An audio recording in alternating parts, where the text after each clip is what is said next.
Chapter 161, War of the Moon Kingdom, Land of the Moon. Shadows fell in a steady rhythm, landing on a high cliff with the whisper of wind. At the cliff's edge, a towering figure stood, staring toward a distant town where faint lights trembled through the wind and snow. Lord Raikage! The shadows bowed. They were Killer Bee, Yugito Ni, and the others who had raced from the Land of Lightning to the Land of the Moon in a non-stop, grueling 24 hours. The tall figure at the cliff's edge was, of course, the fourth Raikage himself, who had led the team personally. He kept his gaze fixed on the horizon and asked in a low voice, "Is everyone here?" Killer Bee stepped forward. "Big brother, my squad and Yugito's arrived first. Your direct Anbu are still on their way. Should take another half day or so." The Raikage frowned, but said nothing. He knew how long it normally took to travel from Lightning to the Moon, even for Shinobi. Bee's team had made the run in a single day because they were exceptional. His Anbu, a bit less so, would need longer. Yugito scanned the cliff and noted the presence of the Raikage and Killer Bee's pairing, her own four-man squad, and a four-man communications detail. It was a force capable of surprising the Kage of other villages. She stepped forward. "Lord Raikage, this should be enough to get the job done, right?" Killer Bee, unusually solemn, urged, "Big brother, maybe we should wait a little. Anbu will be here within half a day." "There's no time," the fourth Raikage replied. "Has something changed?" Yugito asked. "The target's location was confirmed the evening before last," the Raikage said. "They'd already completed the bounty exchange then. 2 days have passed since. We're about to miss them. Once they pass out of the Land of the Moon and cross into the Land of Hot Water, they'll be in Konoha's sphere. Konoha's intelligence is as sharp as ours. If we wait, Konoha may reach them first." Konoha and Kumogakure shared overlapping interests around the moon and hot water regions. He was right to be worried. Yugito nodded. "Then what are we waiting for?" Killer Bee pondered a moment and grinned. "Big brother, let's move." The Raikage nodded. He motioned for the communications ninja to hand over the intel to Bee and Yugito, then stated, "Our targets are Akatsuki members Kakuzu and Hidan. Kakuzu is a rogue from Takigakure, Hidan from Yugakure, both of Jonin caliber." Yugito laughed. "2 rogue shinobi from small villages. You didn't need to lead this yourself." The Raikage didn't seem to take them lightly either, but his voice was steady. "This operation matters to Kumogakure. Let's go." With that, he launched like a cannon, a blur of lightning-released chakra tearing toward the distance. Killer Bee, Yugito, and the other Cloud Ninja exchanged looks and then followed, their spirits high. This was the most elite unit Kumogakure had mustered since the Third Shinobi World War, top experts, the Raikage included, and 2 Jinchuriki. Even if the targets were only middling, this kind of operation rekindled a long-dormant excitement among them. Underground, Zetsu surfaced near Obito and reported, "Kumogakure has moved." "How many?" Obito asked. Zetsu answered, "Besides the Raikage and the 2 Jinchuriki, 6 or 7 other Cloud Ninja, half are communications. The rest, 2 or 3, are true Kumogakure elites." Obito chuckled. "They brought so few?" Indeed, excluding the communications detail, the deployed force amounted to only 2 elite squads. Enough for Kakuzu and Hidan, perhaps, but risky if things went wrong. The Raikage's willingness to take such a risk said only one thing. He had absolute faith in his own strength. At that moment, Demon Wisp and Shino dropped in before Obito. "The targets are on the move," O said. "Get ready." Shino hesitated. "Do we really have to face the Raikage? That man's a monster." Demon Wisp glanced at him. "You scared?" Shino did not hide it. "The Zero Tails isn't ready yet. I don't have confidence against someone that strong." Obito's expression was cold. "This is an organization-wide operation. Your target is the 8 Tails Jinchuriki Killer Bee. At the crucial moment, I'll make my move." Demon Wisp's face darkened. "Will Shinji, Byakuya, and Karin be involved too?" "I won't rule it out," Obito said. "This time the Akatsuki intends to see the mission through." Demon Wisp smiled, eager. "I'd like to see how strong this so-called perfect Jinchuriki really is. Killer Bee will be mine." Shino added, "I'll help hold off the Raikage." "Prepare yourselves," Obito ordered.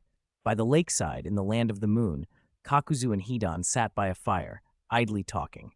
Hidan grumbled, "How much longer do we have to stay in this godforsaken place?" Kakuzu tossed a log on the flame. "We're bait. How long depends on when the target takes it." Why bother with bait? Why not go straight to Kumogakure and take the Jinchuriki? Hidan sneered. Kakuzu glanced at him. I won't be the one to clean up your corpse. You bastard! Hidan jumped up, swinging his scythe. You looking down on me? Kakuzu shrugged. Those who underestimate the Raikage don't end well. Immortality or not, you're no exception. Hidan lowered his scythe. So you worried about me? Kakuzu shook his head. I'm tired of swapping partners. You're tougher than most, so I don't want you dying too soon.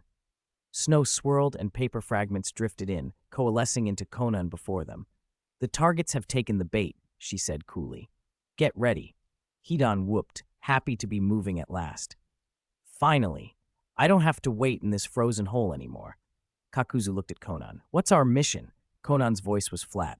You're to capture the Two-Tails Jinchuriki Yugito ni, alive. Other enemies are not your concern. Other Akatsuki will handle them. She dispersed into a flurry of paper and vanished into the night. The Raikage's group moved quickly, adjusting routes with incoming updates and zeroing in on the last known location of Kakuzu and Hidan. They arrived at the forest bordering the lake and slipped through the trees like ghosts. Lord Raike, bonfire spotted by the lake ahead. Likely the target's camp, a communications ninja reported. Finally found you, the fourth Raikage snarled. He activated lightning-released chakra and surged forward. A massive, dark purple tentacle shot from the shadow and impaled the Raikage, slamming him into the ground. Lord Raikage! The Cloud Ninja shouted in alarm and rushed forward. But the man pierced by the tentacle flew up, ripped the appendage free, and tore it to pieces with sheer force. Enveloped in his lightning-released chakra, the fourth Raikage stood unscathed. He turned his head toward the source of the attack and bellowed, Come out! You are the Raikage? Came a mocking voice from the trees. Two figures emerged from shadow into the firelight, both in Akatsuki cloaks, but they were not Kakuzu and Hidan. This is a trap, she barked quietly. Kumogakure had meant to hunt Akatsuki operatives, but the Akatsuki had set bait to lure them in. The realization hit the group hard. Expressions turned grave. Only Killer Bee and Yugito burned with fighting spirit. The Raikage's vision sharpened with anger when he recognized the two in the forest. You bastards! How dare you show up here? The pair were Demon Wisp and Shino. Demon Wisp had slaughtered many Cloud Shinobi during Sasuke's defection, and that had been a stain on the Raikage's pride at the Five Kage Summit. Seeing him now inflamed the Raikage further. He became a lightning bolt and charged Demon Wisp. Before Demon Wisp could react, the Raikage slammed into him in lightning-released chakra, sending him flying through the trees. 7 or 8 large trunks cracked under the impact. Shino stood stunned. This? One down, someone cried. As expected of the Raikage. Cloud Ninja nearby swelled with pride. The Raikai's raw power was terrifying, and they assumed Demon Wisp was finished. The Raikage turned to Shino. Your turn. Lord Raikage, we need him alive, she shouted. The Raikage's eyes were cold. I'll break his limbs, won't kill him.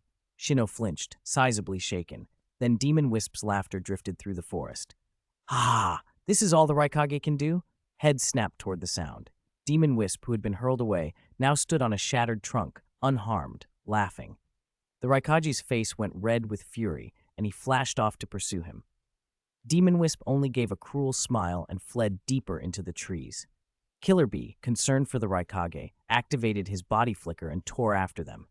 Shino didn't hesitate and chased too. In an instant, the quartet had streaked away from the main group, diving deep into the forest. Communications, relay for immediate Anbu support, Yugito ordered. The rest of you follow me. Yes, the communications squad responded and relayed the call. She, Karui, and Jessa, the 3 Jonin from Yugito's team, readied themselves and followed. Suddenly, 2 more Akatsuki figures dropped from above, blocking Yugito's path. They were the mission's original targets, Kakuzu and Hidan. They assessed each other quickly. Hidan, brandishing his scythe, smirked. Is that the Two-Tails Jinchuriki? Kakuzu nodded. Yes. Unfortunate for you, we need her alive. No killing, no exchange. Yugito's face hardened. If you're knocking on death's door, I'll grant you your wish, she cried. Communications squad, fall back. We'll handle this. On the moon, inside a ruined temple, Shinji stared at the headless corpse before him in stunned silence. Then he reacted. He crouched, pried the Byakugan from the eye sockets of the Otsutsuki branch family elder's severed head and placed the eyes into a small nutrient container he carried.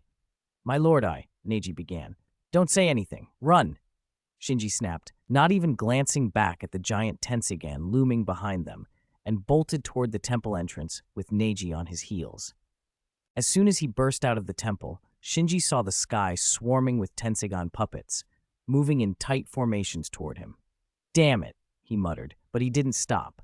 He flashed onto the rubble belt and sprinted at full speed for the Otsutsuki branch family castle. Neji followed out of the temple behind him and froze when he saw the dense cloud of puppets overhead. He sucked in a cold breath and ran after Shinji. Before, he'd been puzzled by Shinji's hurried retreat. Now he understood. Not only were swarms of Tensegan puppets pouring in from the sky, but a large contingent had also surged out of the castle and was advancing along the rubble belt to block their path. With aerial forces raining down and another mass barring their way, Neji couldn't help but shout, "Lord, what do we do?" "Fight through," Shinji replied coldly. A wide area, including the castle and the surrounding stone mountains, was enclosed by a barrier. To escape, they would have to either break that barrier or flee back through the infiltration passage they had used earlier. That barrier was clearly keyed to the giant Tensegan. In the original timeline, Toneri had told Hinata that as long as they remained inside that barrier, even if the moon shattered and destroyed its surface, they would be safe. That gave Shinji no illusions about how durable it was. Their only option was the passage. The two forces collided on the rubble belt. Boom, boom, boom. The high-level Tensegan puppets could fire chakra blasts like beams of light with a single motion. In an instant, the rubble belt was crossed by streaking light waves and explosions. Shinji knew their escape depended on time. If the branch family took control of the giant Tensegan to deal with them, their chances were nearly gone. They could not be entangled. Dodging the light waves, Shinji's eyes swept the battlefield, and an idea formed. Susanoo. He narrowed his eyes and activated Susanoo again. This time, he didn't conserve his dujutsu. He went straight into the half-armored Susanoo state. He had the ethereal warrior scoop up huge rocks from the rubble belt with both hands and hurl them like cannonballs at the nearest Tensegan puppets. Rocks 5 or 6 meters across screamed through the air and smashed into the puppets, suppressing the enemy and throwing the rubble belt into further chaos.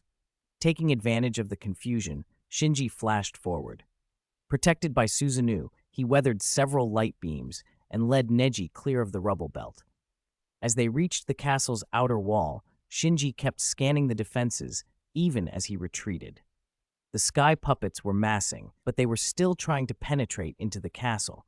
The ones on the rubble belt had either been smashed by the rocks his Susanoo threw, or been blown aside by Susanoo's punches. Survivors were staggered and disorganized. Farther off, floating stone mountains glittered with points of light, the stationed Tensegan puppets warming to battle, and turrets extended from tall towers. It seems the castle's defenses link directly to the giant Tensegan. Once it's alarmed, everything goes active, he thought. Shinji didn't hesitate. He darted into the infiltration passage they'd used earlier, and after smashing through a few more Tensegan puppets with Susanoo's blows, fled deeper toward the base of the castle. Puppets kept trying to intercept them, but before Susanoo, they were only a minor delay, incapable of doing real harm. Neji, running close behind, watched powerful puppets fall to Shinji's Susanoo and could only exclaim, "So strong!" When he'd first seen the swarms, Neji had thought all was lost, but following Shinji down the passage, he realized that unless a ninja reached a very high level of power, they were simply no match. Many of the puppets he'd pegged as being on par with Jonin were being knocked out by a single stroke from Susanoo. They reached a fork. "Which way?" Shinji asked. Neji composed himself, activated his Byakugan, and scanned. He pointed right. "This way, Lord." "Wait!" he suddenly cried. Shinji turned. "What?" "There's someone living mixed in with the puppets. Heading this way," Neji said. Shinji's expression hardened. The living in the castle would all be branch family members. What he feared most were those who could connect to the giant Tensegan. Its forced chakra absorption was devastating. In the original timeline, Even before Toneri's personal Tenseigan had fully awakened, he used the giant Tenseigan to forcibly siphon chakra and instantly defeat Naruto after the battle with Kaguya, when Naruto's power was at its peak. The giant Tenseigan's boost was unquestionably massive. There was only one option: meet them head-on. A few breaths later, they met. Opposite them, in the puppet crowd, stood a white-haired Otsutsuki branch family elder. Shinji's face darkened further. The elder's chakra reserves were far greater than the branch family member they'd faced in the temple before. Undoubtedly Kage level by Shinji's estimate, though the man looked old and his strength had likely declined some. "You lowly ninjas," the elder barked. "How dare you trespass into our clan's forbidden land?" He flicked his hand. Whoosh! One by one, the high-level Tenseigan puppets by his side shot forward like arrows and attacked. Shinji swung Suzanu's great blade at the incoming puppets while, at the same time, activating Izanagi against the elder. The blade unleashed a massive sword light that cut through the charging puppets and the corridor itself. The passage collapsed with a roar, choking the air with dust and debris. In the choking smoke, Shinji felt ugly. The fate branches he had glimpsed with Izanagi earlier had shown him being worn down by the elder's assault, managing only 2 or 3 minutes at best before defeat. Susanoo and Amaterasu were not enough to stand against the giant Tenseigan. Then, the elder lifted a hand and an invisible repulsive force cleared the smoke from the corridor. He glared at the ruined passage and the puppet wreckage. "You filth who invaded the moon, I will personally eliminate you." A fresh fate vision flashed through Shinji's mind, and he reacted, using Izanagi again before the elder could act.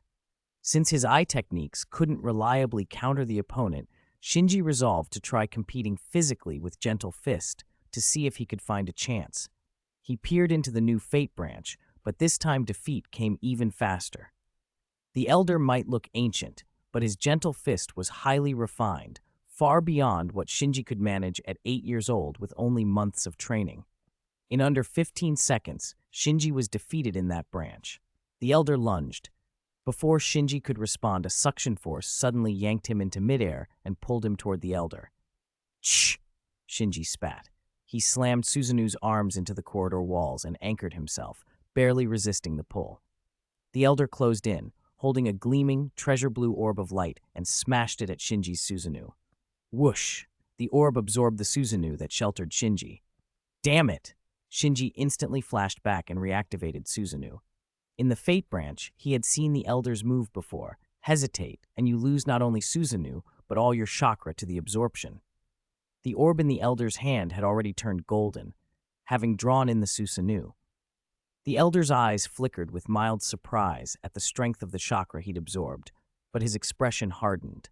He flung the absorbed chakra back at Shinji. Shinji's face darkened. He reestablished Susanoo and braced as a wave of chakra, made of his own energy, was hurled at him. Boom! The corridor convulsed. Neji crouched behind Shinji, ears covered, nearly unable to watch. The scale of this fight left him powerless to intervene. Stepping away from Shinji's cover could mean dying to some unknown area attack. The techniques on display were unlike anything he'd seen. No hand seals, yet every move was a high-level application of chakra. He felt suddenly small. The proud, gentle fist he'd relied on seemed ordinary beside these exchanges. The elder stared at Shinji and said, studying him, "Your chakra is peculiar. Did you steal the Outer Path demonic statue?" Shinji blinked, accusation for once directed at him. "If you don't answer, it doesn't matter," the elder went on. "Once I capture you, I will personally search your memories." Shinji exhaled and deliberately drew a small nutrient jar from his pouch, the one containing the Byakugan. The elder's face tightened. "That is?" Shinji laid the Byakugan flat in his palm. The elder took a step forward, eyes narrowing. "Where did you get those Byakugan?" Neji looked on, baffled. Shinji gave a short sigh and then activated Susanoo Lantern. The golden Susanoo around him roared, and a brilliant beam shot out from the third, empty eye socket beneath its faceplate. The light gripped the pair of Byakugan and drew them up into the Susanoo. The elder went pale. "What have you done?" Neji was horrified too. He hadn't expected Susanoo to actually absorb the Byakugan. Shinji had avoided using perfect Susanoo for this exact reason, concealing his information. Controlling the Byakugan with Susanoo risked exposing his kaleidoscope eye techniques. But desperate times left him no choice. By integrating the Byakugan into his Susanoo, he now possessed Byakugan chakra directly, making him immune to the giant Tenseigan's forced chakra absorption. Shinji seized the moment. He drove Susanoo's blade forward in a fierce slash aimed at the Otsutsuki Elder. 2-in-1 chapter. Please give recommendation tickets and monthly passes. Thank you, everyone. Chapter 163. 3 Battlefields. Land of the Moon. Boom, boom, boom. A series of explosions rippled outward with shockwaves that instantly flattened a wide swath of forest. At the center of the devastation, countless dark purple giant tentacles writhed through the air like a demon descending upon the world. The demon wisp had unleashed its full form. Not far away, the Eight-Tails Jinchuriki, Killer Bee, had likewise released his full power. In Juki's massive form, he threw his head back, chakra roaring in his mouth as he condensed another tailed beast ball. In an instant, the 8 tails fired. Whoosh! A dark glowing tailed beast ball screamed through the air and struck the demon wisp. The forest answered with another thunderous explosion, this one shaking the very ground. Beneath the 2 titans, 2 incredible afterimages darted across the ruins and fought with blinding speed. One figure crackled with blue lightning, moving like a streak of light. The other carried a black, whirling aura. They were the 4th Raikage and Shino. The 4th Raikage had activated his lightning-released chakra mode and pushed his body to the peak of human speed. Every cell buzzed with lightning-released chakra. His metabolism accelerated many times over. Shino had opened the 8 gates and thrown open the 7th gate, the Gate of Shock, propelling him to the same extreme of human velocity. The black aura around him came from sweat and blood vaporized and mingled with dissipating chakra. Both were operating at the limit of human speed, so fast that even ordinary shinobi, let alone the Cloud's communication specialists, could barely track them. 2 behemoths clashing in front, and 2 afterimages dueling beneath. One a contest of overwhelming power, the other a contest of absolute speed. The contrast made the whole battlefield feel eerily out of balance. The duel between Killer Bee and the Demon Wisp remained undecided. The 4th Raikage had Shino largely suppressed, but Shino's door-enhanced speed matched the Raikage's. And knowing his own limits, Shino dared not meet the Raikage head-on. So though the Raikage held the initiative, he stayed entangled with Shino and could not break free. By a lake in the forest, watching the distant roars and feeling the tremors through the ground, 2 Tails Jinchuriki, Yugito ni, sneered at the 2 Akatsuki standing before her, Kakuzu and Hidan. "Heh," Yugito said. "Looks like Killer Bee's finally angry. Now it's getting interesting." Kakuzu glanced at the flickering figures of the 2 titans, and his expression darkened. Hidan swung his scythe with a mocking grin. "Hey, hey, hey! What, you trying to scare us?" "Scare you?" Yugito snorted. "I don't have time for that. But since the Raikage and Killer Bee are serious, this fight should end quick. If I dawdle, they'll laugh at me later. You 2 should just surrender obediently, otherwise I can't promise I won't accidentally kill you." Hidan laughed aloud. "Kakuzu, what do you know? They're underestimating us." Kakuzu's eyes went cold. "Enough talk. Finish this quickly." He vanished in a blur and lunged for Yugito. "Yo-ho!" Hidan gave a strange cry and swung his scythe, aiming to tear her apart.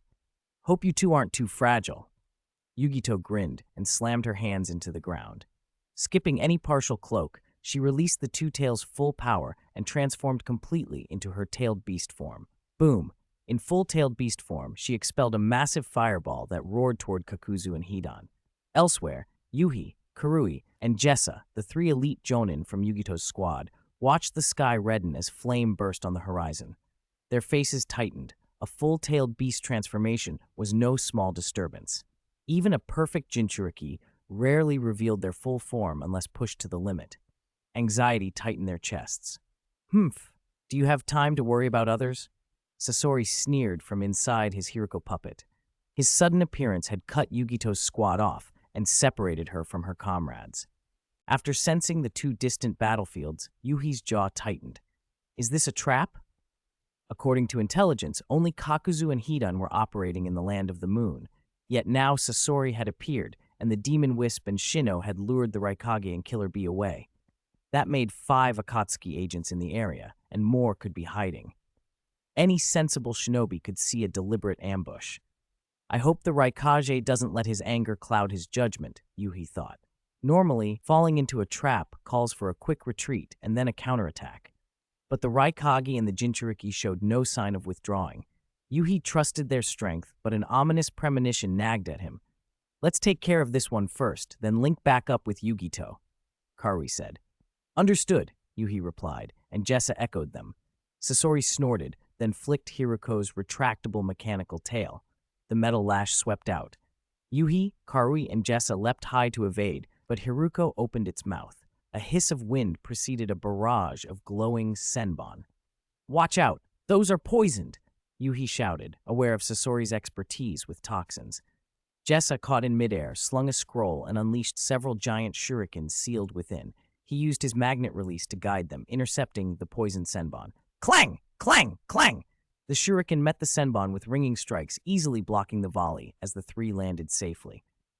Geisa then pulled the giant shuriken back into his hand with his magnet release control. Magnet release? Sasori mocked. Jessa bristled but glanced at Karui. She nodded. The pair moved as one. Geisa hurled more giant shuriken high, then scattered them with his magnetic control so their trajectories wove unpredictably through the air. Karui formed hand signs and unleashed storm release, lightning wave. Rippling currents of lightning surged from her fingertips and struck Gessa's shuriken mid-flight. Amped by magnet release and storm release, the shuriken crackled with electricity and streaked toward Hiruko. Swish! Swish! Swish! Several giant shuriken tore through Hiruko's defenses and shredded the puppet into pieces. Just as the Cloud Shinobi thought the danger was over, a black shape shot out from the wreckage and landed. Sasori's true body, his red hair and almost boyish face revealed. Careful, this is his true body, Yuhi barked. So what if it's his true body? Jessa spat. We'll still kill him. Yuhi only frowned.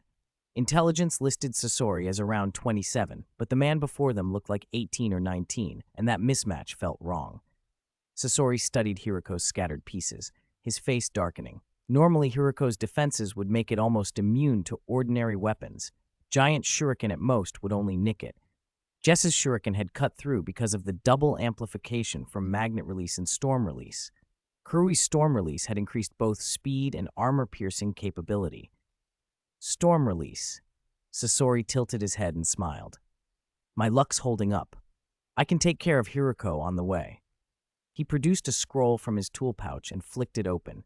A prominent character, 3, glowed on the scroll. A puff of white smoke billowed out, and a figure flew from it to hover beside Sasori. The Cloud Jonin all stared, then gasped. Third Kazekage!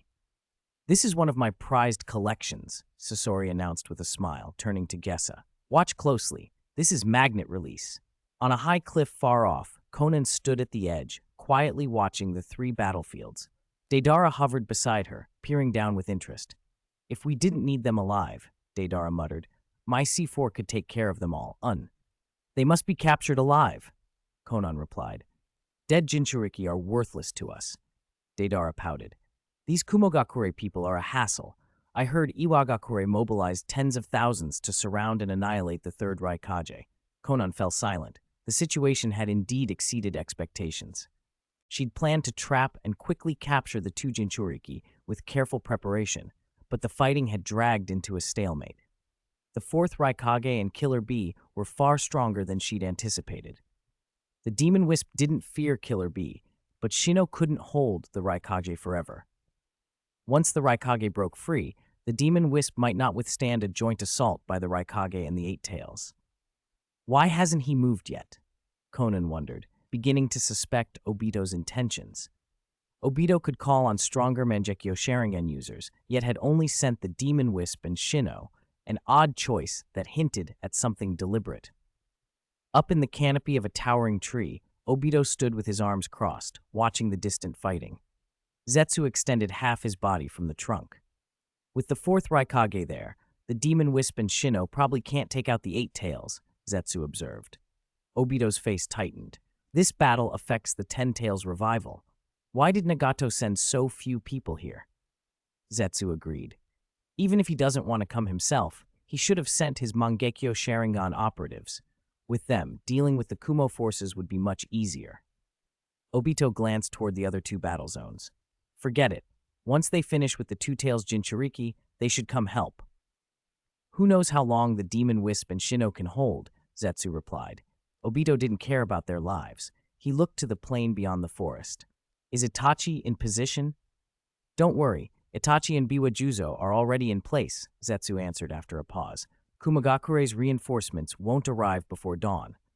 Let's go check the battlefield, Obito said. He vanished into a ripple of Uzumaki space-time. Unexpectedly, the first of the three battlefields to shift was neither the Raikages, who'd engaged earliest, nor the Cloud Jonin attacking Sasori, but the overconfident Two-Tails Jinchuriki, Yugito Ni. The 5 great shinobi countries had gathered intelligence on Akatsuki operatives. Names like Sasori, Deidara, Itachi, Biwa Juzo, and Kakuzu were all known. Hidan was different. A rogue shinobi from Yugakure who joined a fanatical cult, Hidan's powers were granted by a dark god. Even Yugakure had little record of him. That made him unpredictable. Encountering Hidan for the first time proved disastrous for Yugito. He'd used his Jashin ritual to slash her lungs. If not for the Jinchuriki's prodigious vitality, she would already be dead. Now she lay by the lake, bloodied. Hidan kicked her with contempt. Shh, turns out this guy was all talk, he spat. Kakuzu, who had already lost 2 hearts in an earlier engagement, said in a low voice, "Take her. Let's go. This is a 2-in-1 chapter. Please give me recommendation tickets and monthly votes. Thank you, everyone." Chapter 164, Shinji's Tenseigan Project. On the moon, Susanoo roared. It raised its long blade and drove it through the corridor, slashing fiercely toward the Otsutsuki branch family elder on the far side. The elder's expression darkened.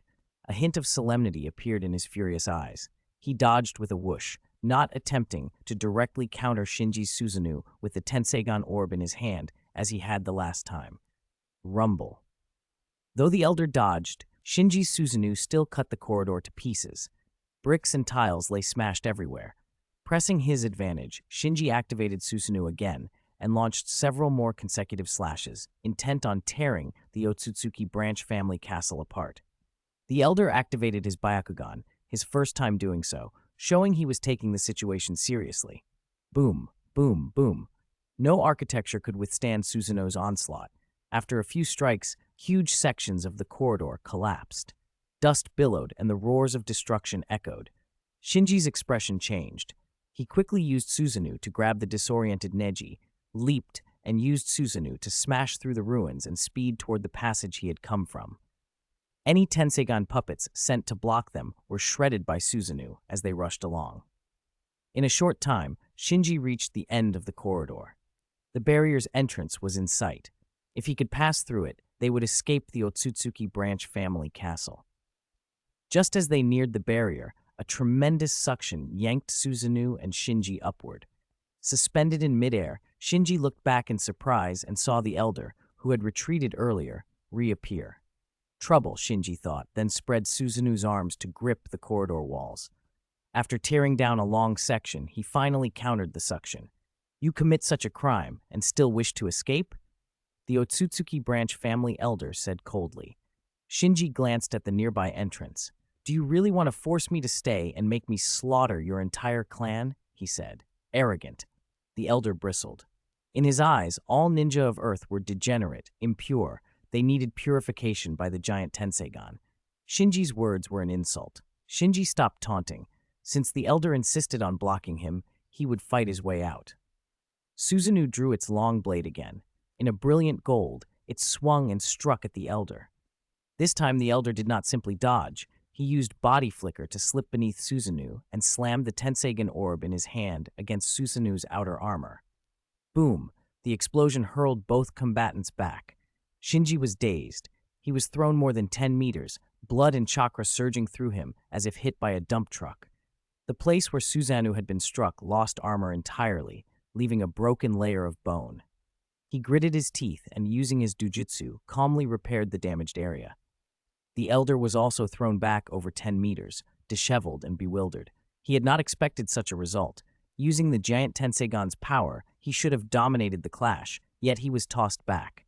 He stared at Shinji with a growing apprehension. Shinji, having suppressed his own surge of blood and chakra, smiled. Humph. The Otsutsuki clan isn't all that, he said. Despite the appearance of a draw, Shinji knew he was at a disadvantage. The elder had taken no real injury, while Susanu's defense had been critically damaged and might not hold against another blow. The elder, aided by the giant Tenseigen, had vast chakra and could wage attrition indefinitely. Shinji had already burned a huge portion of his reserves. If the fight dragged on, he would be the one to collapse first. The elder, unaware of Shinji's thoughts, glared and grew more cautious. Shinji seized the moment. He activated Susanoo and flung the remains of a destroyed Tenseigen puppet toward the barrier's entrance. The barrier reacted and opened. The puppet remnant passed through and fell outside. "Oh," Shinji breathed. He looked back at the elder and realized something crucial.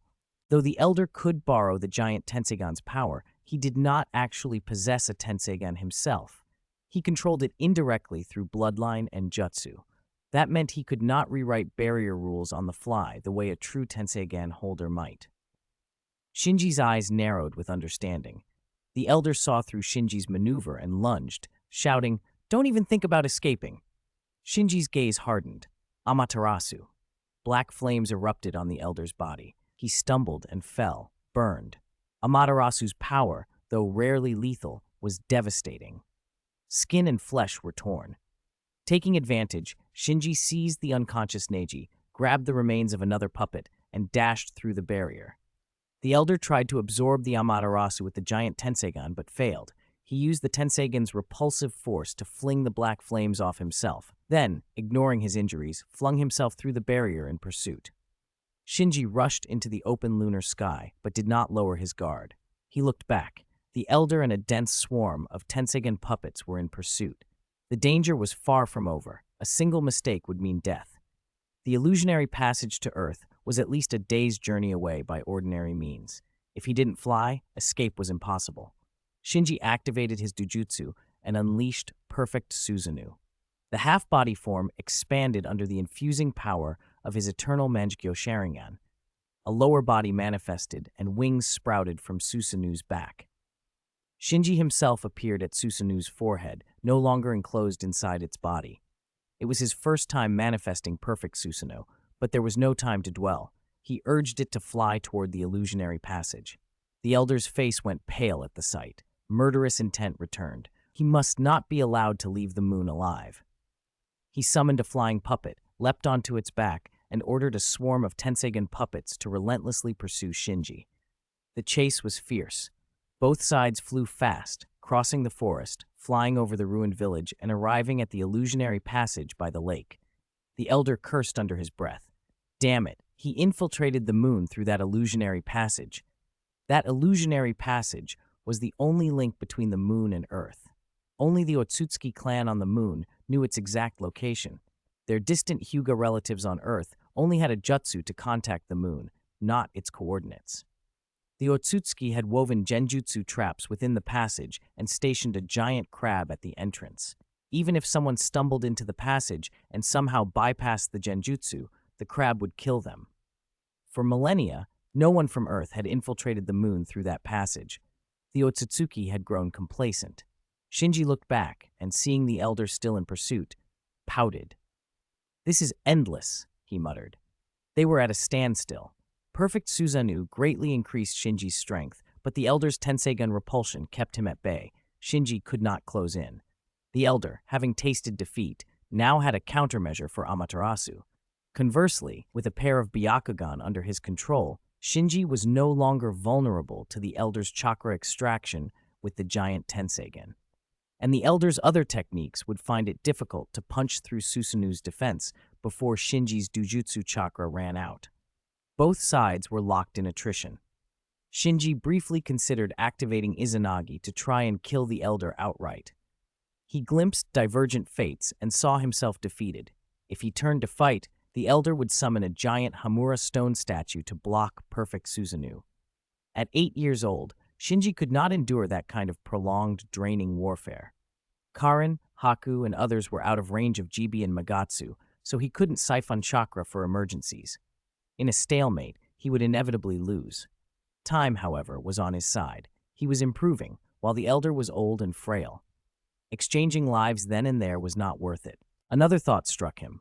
Born from the Byakugan he had seized from an Otsutsuki branch member, its chakra felt different from the Hyuga Byakugan chakra he had drawn from Neji with Magatsu. Otsutsuki Byakugan chakra had a different nature. If Otsutsuki Toneri could transplant Hanabi Hyuga's Byakugan and by combining it with Otsutsuki chakra, awaken a Tenseigen, then perhaps merging this Otsutsuki-tainted Byakugan into Neji's Byakugan could trigger Neji to evolve a Tenseigen. Even in the middle of danger, Shinji could not help but think it through. Neji's talent, he believed, was no less than Hanabi's. Neji's father and Hanabi's father were brothers. Bloodline-wise, they were close. The main difference was that Neji bore the caged bird curse mark, while Hanabi did not. If the impurity in Neji's Byakugan caused by the curse mark could be compensated, Neji might be as pure as Hanabi. Shinji had already been studying the compatibility of Kaguya and Hyuga cells. He had discovered, through experiments, that Byakugan chakra could neutralize the Kaguya clan's corpse bone pulse. But Kimimaro's tissue was overwhelmingly strong. Neji's Byakugan chakra alone could not suppress it. However, if the Byakugan containing Otsutsuki chakra were merged into Neji's Byakugan, and then Kimimaro's cellular tissue were transplanted into Neji, the Otsutsuki Byakugan chakra, the Hyuga Byakugan chakra, and the Kaguya corpse bone pulse chakra might balance. That balance could complete the missing parts of Neji's bloodline, giving him chakra most similar to Otsutsuki Hamura. At that point, he would possess Otsutsuki clan chakra and the right Byakugan conditions, the elements required to awaken the Tenseigan. The illusionary passage's cave came into view. Shinji forced his scattered thoughts back into the present, deactivated the chakra-hungry perfect Susanoo, and with a flash carried the unconscious Neji into the passage. The elder arrived at the pool a moment later. He did not wait for his Tenseigan puppets to regroup. He flashed forward and pursued into the passage. They emerged from the deep pool one after another into the land of the moon on Earth, right into Kakuzu and Hidan, who were preparing to withdraw by the lakeside. Seeing Shinji carrying Neji, Kakuzu and Hidan froze. Before they could speak, the elder, who had been chasing Shinji, saw Kakuzu and Hidan wearing the same Akatsuki red clouds as Shinji and exploded. "Shameless scoundrels! So you intended to ambush this old man." 2 chapters in 1. Please vote with recommendation tickets and monthly tickets. I beg everyone. Chapter 165. I leave it to you here. To be honest, the sight in front of Shinji surprised him. He had never expected to run into members of the Akatsuki in the land of the moon, and not at this hour. His heart sank when he saw Yugito Ni, the two-tails Jinchuriki, slumped and tied to Hidan's scythe. Has the Akatsuki already started collecting tailed beasts? He wondered. The timing didn't make sense. Naruto hadn't even graduated from the ninja academy yet. Before Shinji could think further, the enraged Otsutsuki branch elder gave him no time. He raised a hand and unleashed a vast, repulsive force. The shockwave hurled Shinji, who had been carrying Neji, Hidan, who had Yugito Ni hanging from his scythe, and Kakuzu across the clearing. Trees, water, and even heavy boulders were torn up and sent flying. The ground was gouged into a long, deep furrow as if an invisible plow had passed through it. Hidan, flung through the air, staggered and shook his head. "What the hell?" Kakuzu slammed into a large tree and was dazed for several breaths before coming to his feet. "Damn it!" Hidan brushed dirt from himself, yanked the scythe back with the rope, and twisted to shout at the elder. "Hey, old man, do you want to die?" Kakuzu landed at his side. "Where's the Jinchuriki?" Hidan snorted. "Who knows where she flew to?" The elder frowned. He hadn't held back. That repulsive burst should have wounded anybody unprepared. Yet these two stood up as if nothing had happened, merely dusting themselves off. Alarmed, the elder realized these weren't ordinary shinobi. If it were only Shinji, he'd face no problem, but discovering an organized group infiltrating his clan's castle changed everything. What were they after? Shinji, who had been blown back as well, had activated Susanoo at the last moment and suffered little from the impact. The unconscious Yugito Ni fell near him, so he used Susanoo to take Neji in one arm and Yugito in the other. He glanced at the elder and at Kakuzu and Hidan, who were still in a tense standoff, then made a quick decision. "I'll leave this to you," he said, and streaked into the forest without looking back. Hidan froze. "Hey, he just ran off with the Jinchuriki." Kakuzu's face soured. He belonged to Nagato's faction and knew the masked members in the Red Clouds came from the other side of the Akatsuki. Normally, the two factions didn't interfere with each other. Konan had said they'd cooperate on this operation, which is why Kakuzu had hesitated, and that hesitation let Shinji carry the two tails away. The elder watched Shinji's retreat and concluded that Kakuzu and Hidan were there specifically to assist him. Without another thought, the elder raised his hand and unleashed another massive repulsive burst. Kakuzu and Hidan flew again. This time, Kakuzu hardened his body with earth release the instant he was blown back. Hidan hooked his scythe onto a distant boulder and yanked himself back with the rope. The elder flashed forward and slammed the Tensegan chakra orb in his hand into Hidan's chest. "You!" Hidan startled, then panicked as he felt his chakra being forcibly drawn out of him, followed by a creeping weakness. The elder pulled the orb free. Its sapphire glow had turned a dark green, contaminated by Hidan's chakra, showing that the extraction had been complete. With murderous intent, the elder shouted, "Vile creature, accept purification." He molded Hidan's stolen chakra into a crashing wave and hurled it back into Hidan's chest. The chakra, made from Hidan's own energy, smashed him with a thunderous force. Hidan slammed into a tree trunk and came to a bloody stop. The elder saw that his chest had been cleaved open and, without lingering, turned his attention to Kakuzu. Kakuzu had watched the whole thing with a face like thunder. He didn't know who this scarred old man was, but whatever he was dangerous. "Is he from Kumogakure?" Kakuzu muttered to himself, then shouted at Hidan, "How long are you going to play dead?" Hidan mumbled weakly, "That damn old man drained my chakra." The elder's head snapped up at that. He stared at Hidan, who despite the gaping wound in his chest was propped against the tree, spitting blood and shouting, "Alive." The elder's eyes widened. How is this possible? "Chakra extraction? Dark release?" Kakuzu muttered. He was increasingly sure the scarred elder was no ordinary opponent. The elder reached out, pulled Hidan to him, and lifted him up. He activated his Byakugan and examined Hidan, then recoiled in disgust at the aura of the evil god within him. "Filth!" He threw Hidan aside like garbage and lunged at Kakuzu. Kakuzu formed hand signs. "Lightning release, false darkness." The elder didn't dodge. He absorbed Kakuzu's lightning with the Tensegan orb in his hand and then drove the sparking orb toward Kakuzu's chest. Kakuzu leaped back, but was caught by an inexplicable absorption in midair, then slammed helplessly into the orb. In an instant, his chest was impaled. His earth release defense had been countered by his own lightning, and the elder withdrew his arm without hesitation, then turned and pursued the direction Shinji had fled. Shinji had climbed to the moon and infiltrated the clan's castle. He must have uncovered clan secrets. The elder would not rest until Shinji was killed. After the elder vanished in pursuit, Kakuzu, half dead, crawled back to his feet. If that old man didn't have a bounty on his head, Kakuzu thought through gritted teeth, this had been a monumental loss. Counting the heart he'd already lost when fighting Yugito, he had lost 3 hearts now. He and Hidan hauled themselves forward, following the elder's trail. Shinji, clutching Neji and Yugito beneath Susanu's protection, pushed deeper into the forest. The sounds of battle were everywhere. The fighting clearly wasn't limited to that clearing. He wondered briefly if the 5 great shinobi nations and the Akatsuki were clashing, then shook his head.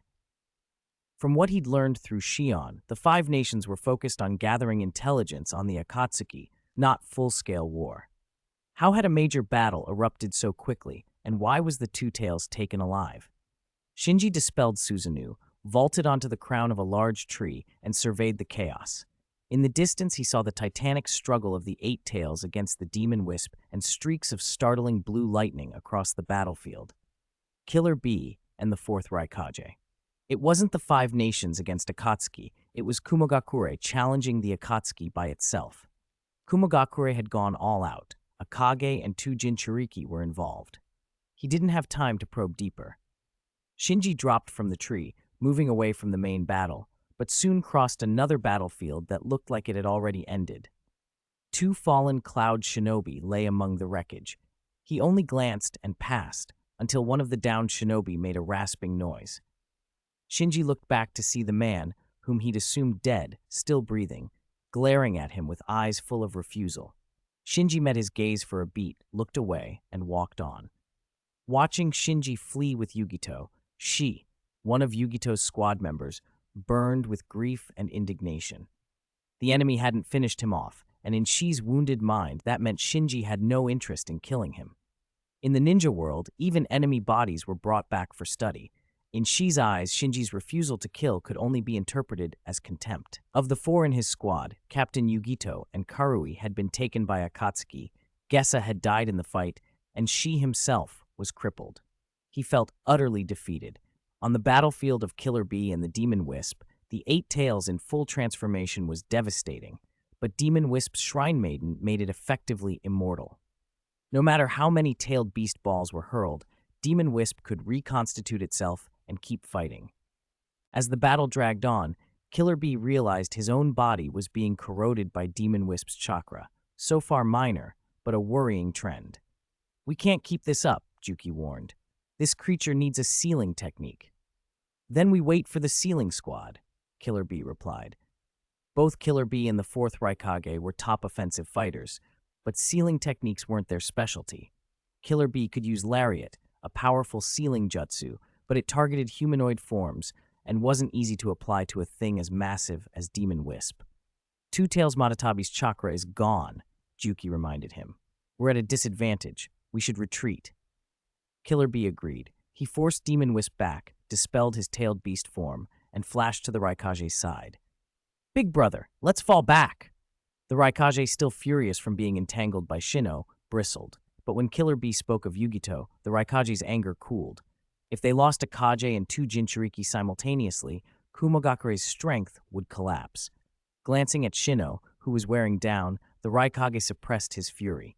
"We'll go find Yugito first." "Understood," Killer Bee nodded. They activated Body Flicker and vanished. Obito emerged from the deformed Uzumaki and watched Killer Bee and the Raikage retreat. Zetsu surfaced and asked whether they should pursue. "Of course we will," Obito said. "What are you waiting for? If they escape this time, the consequences will be endless." Demon Wisp surged forward in pursuit. Shino hesitated. He'd used everything to hold down the Raikage, and if he continued, he would die. But under his leader's gaze, he had no choice and pressed on.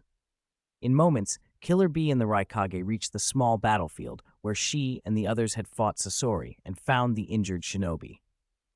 "Where's Yugito Ni?" the Raikage demanded.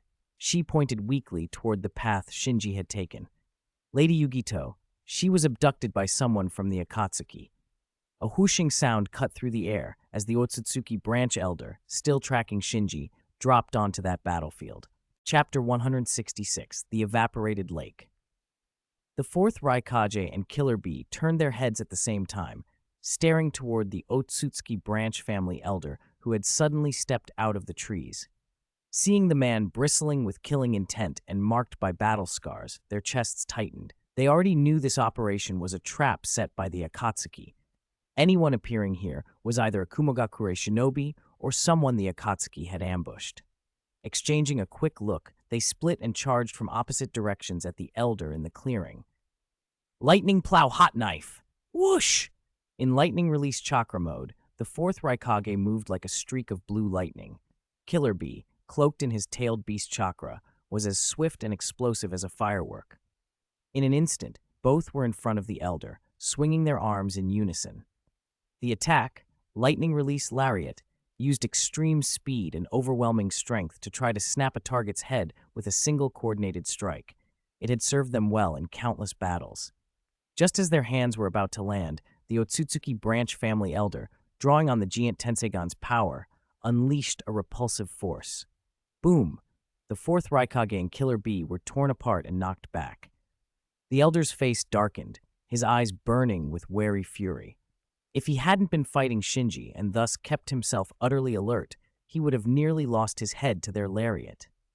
Their speed had been simply too much for a casual reaction. "You lowly shinobi, you keep offending my clan. Unforgivable!" he roared, feeling as if he had passed through the gates of hell. Again! The fourth Raikage sprang up and charged again. Killer Bee, seeing how strange the elder's ninjutsu was and spotting the Byakugan in his eyes, rushed to support him. The elder's face twisted. Through his Byakugan, he could see Killer Bee's tailed beast chakra reserves, enormous, and judged B the greater threat. He thrust out one hand and used repulsion to shove the Raikage back, then extended the other to create attraction and yanked Killer Bee violently forward, seizing his throat. Killer Bee snapped in surprise. The Elder's repulsive and attractive forces required no hand seals or incantations. They were as effortless as willpower. B, caught before he could even release Gyuki, struggled, then felt his chakra pouring away toward the Elder like a flood. Neither he nor the Eight Tails could stop it. In a breath or two, the vast reserves of chakra were drained. The Elder stared at the Tenseigan chakra orb humming in his hand, solemn and taken aback at how much energy he'd absorbed. He knew that chakra absorbed by the giant Tenseigan couldn't be stored indefinitely. It had to be released quickly. The more he absorbed, the shorter the time he could hold it. Killer Bee, an Eight Tails Jinchuriki, was among the largest chakra reservoirs in the ninja world, so the Elder had to decide immediately how to use what he'd seized. Rumble. The demon wisp, a writhing mass with countless giant tentacles, crashed through the trees toward them, roaring. Feeling the wisp's foul chakra, the Elder was startled anew. How many operatives did this organization have? The wisp laughed as it neared.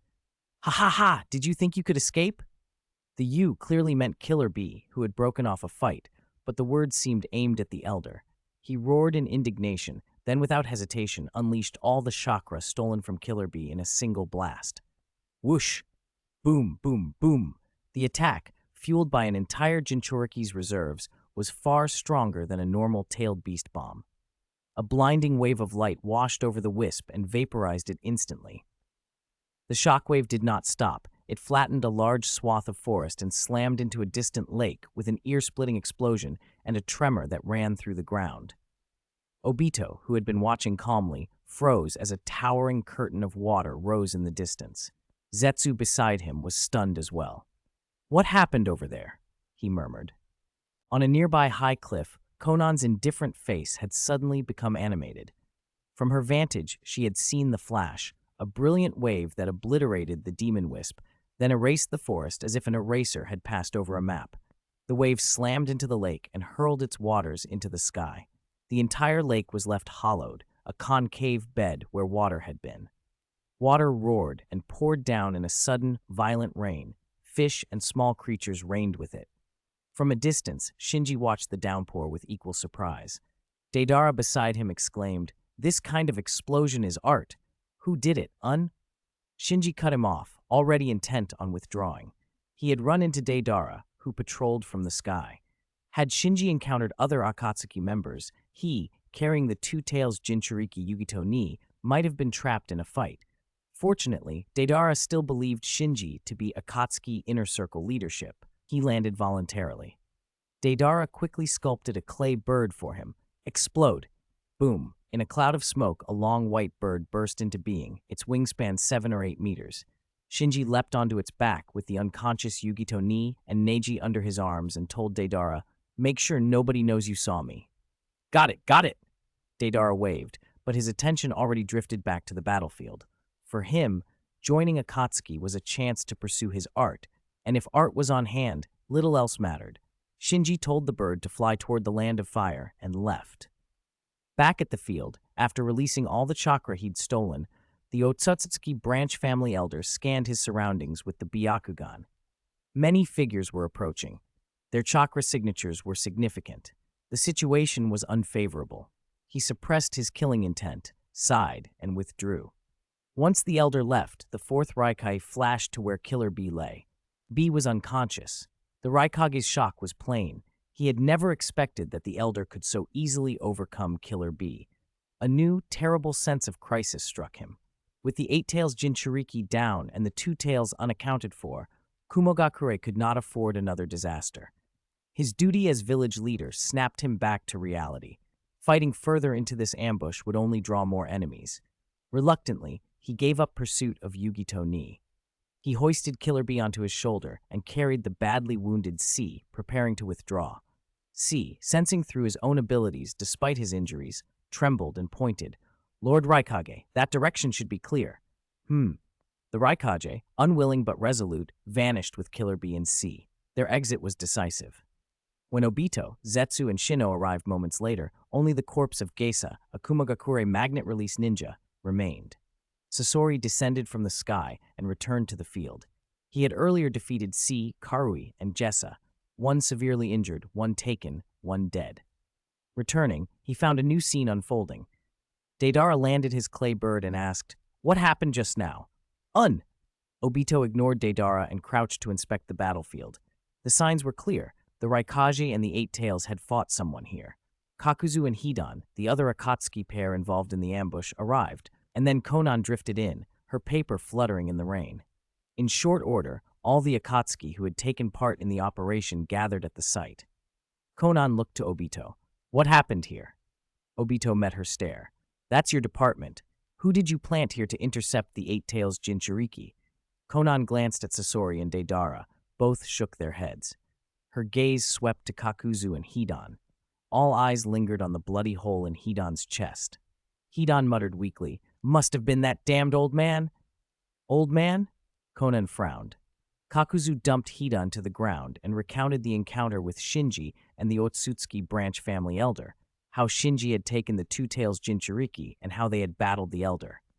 Obito glanced at Konan and thought, this was Nagato's contingency plan. He doesn't intend to hand the Two Tails over to me. Konan's attention snapped back to Obito. "What's with that old man who had the Byakugan?" Obito shook his head. "I don't know." Konan's expression went cold. She suspected a deliberate move. Arranging an old man to stir trouble and seize the Two Tails might be a way to threaten Nagato. The mood on the field darkened until Deidara's voice cut through. "Hey, who saw that explosion? What exactly was that, Everyone's attention swung to the distant devastation. Despite their power, none of them had seen an explosion like that. A tailed beast ball could level a village in a strike. The light wave that had vaporized the lake was clearly stronger. The empty lake bed and the sudden driving rain proved it. Konan asked again, "Where's the Eight Tails Jinchuriki?" Obito's face was grim. He must have escaped. Escaped? Konan's disbelief was plain. With an explosion of that magnitude, there should have been more bodies scattered. The only explanation was someone had cleared the field and taken the Jinchuriki before they arrived. A cold thought settled over Konan. Could both the Two Tails and the Eight Tails have been taken? The possibility that both Kumogakure Jinchuriki had slipped from their grasp filled Konan with dread. Worse was the memory of the mysterious old man. His repulsive and attractive techniques were unfamiliar to the others, but terrifyingly familiar to her. They were abilities associated with Nagato's Rinnegan. Chapter 167, Illusion Manipulation. Because the Otsutsuki branch family elder's final attack, which absorbed all of Killer Bee's chakra, had drawn every Akatsuki member's attention, Shinji's withdrawal went smoothly. He only ran into Deidara on his way out. With the clay bird's help, he left the battlefield quickly, headed south, and was safely back in the Land of Fire a few hours later. After making sure he hadn't been followed, Shinji detonated the clay bird over an uninhabited area and carried the unconscious Neji and the Two Tails Jinchuriki Yugito ni into a small forest.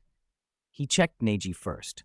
During the fierce fighting on the moon, when the Otsutsuki elder used a repulsive force against Shinji, Neji, standing nearby, had been hit in the head and knocked into a concussion. That explained his continued unconsciousness. Fortunately, Shinji knew medical ninjutsu and treated him. Yugito ni's injuries were far worse. A gaping chest wound, dozens of centimeters long, clearly came from Hidan's scythe. An ordinary person would have bled out long ago. Only a Jinchuriki with extraordinary vitality could still be breathing. Even so, Yugito was at death's door. If her wounds weren't treated immediately, she wouldn't survive until dawn. Without hesitation, Shinji set to work. After nearly half an hour of scrubbing, suturing, bandaging, and finally applying his mystical palm technique to heal and stabilize her, he relaxed. Her breathing and pulse had steadied enough to make her viable. Now Shinji faced a dilemma. He'd taken Yugito primarily to keep her from the Akatsuki, but once removed from the moon, he didn't know what to do with such a gravely wounded, unconscious Jinchuriki. Handing her to the Akatsuki was out of the question. Letting her go felt like throwing away a tailed beast.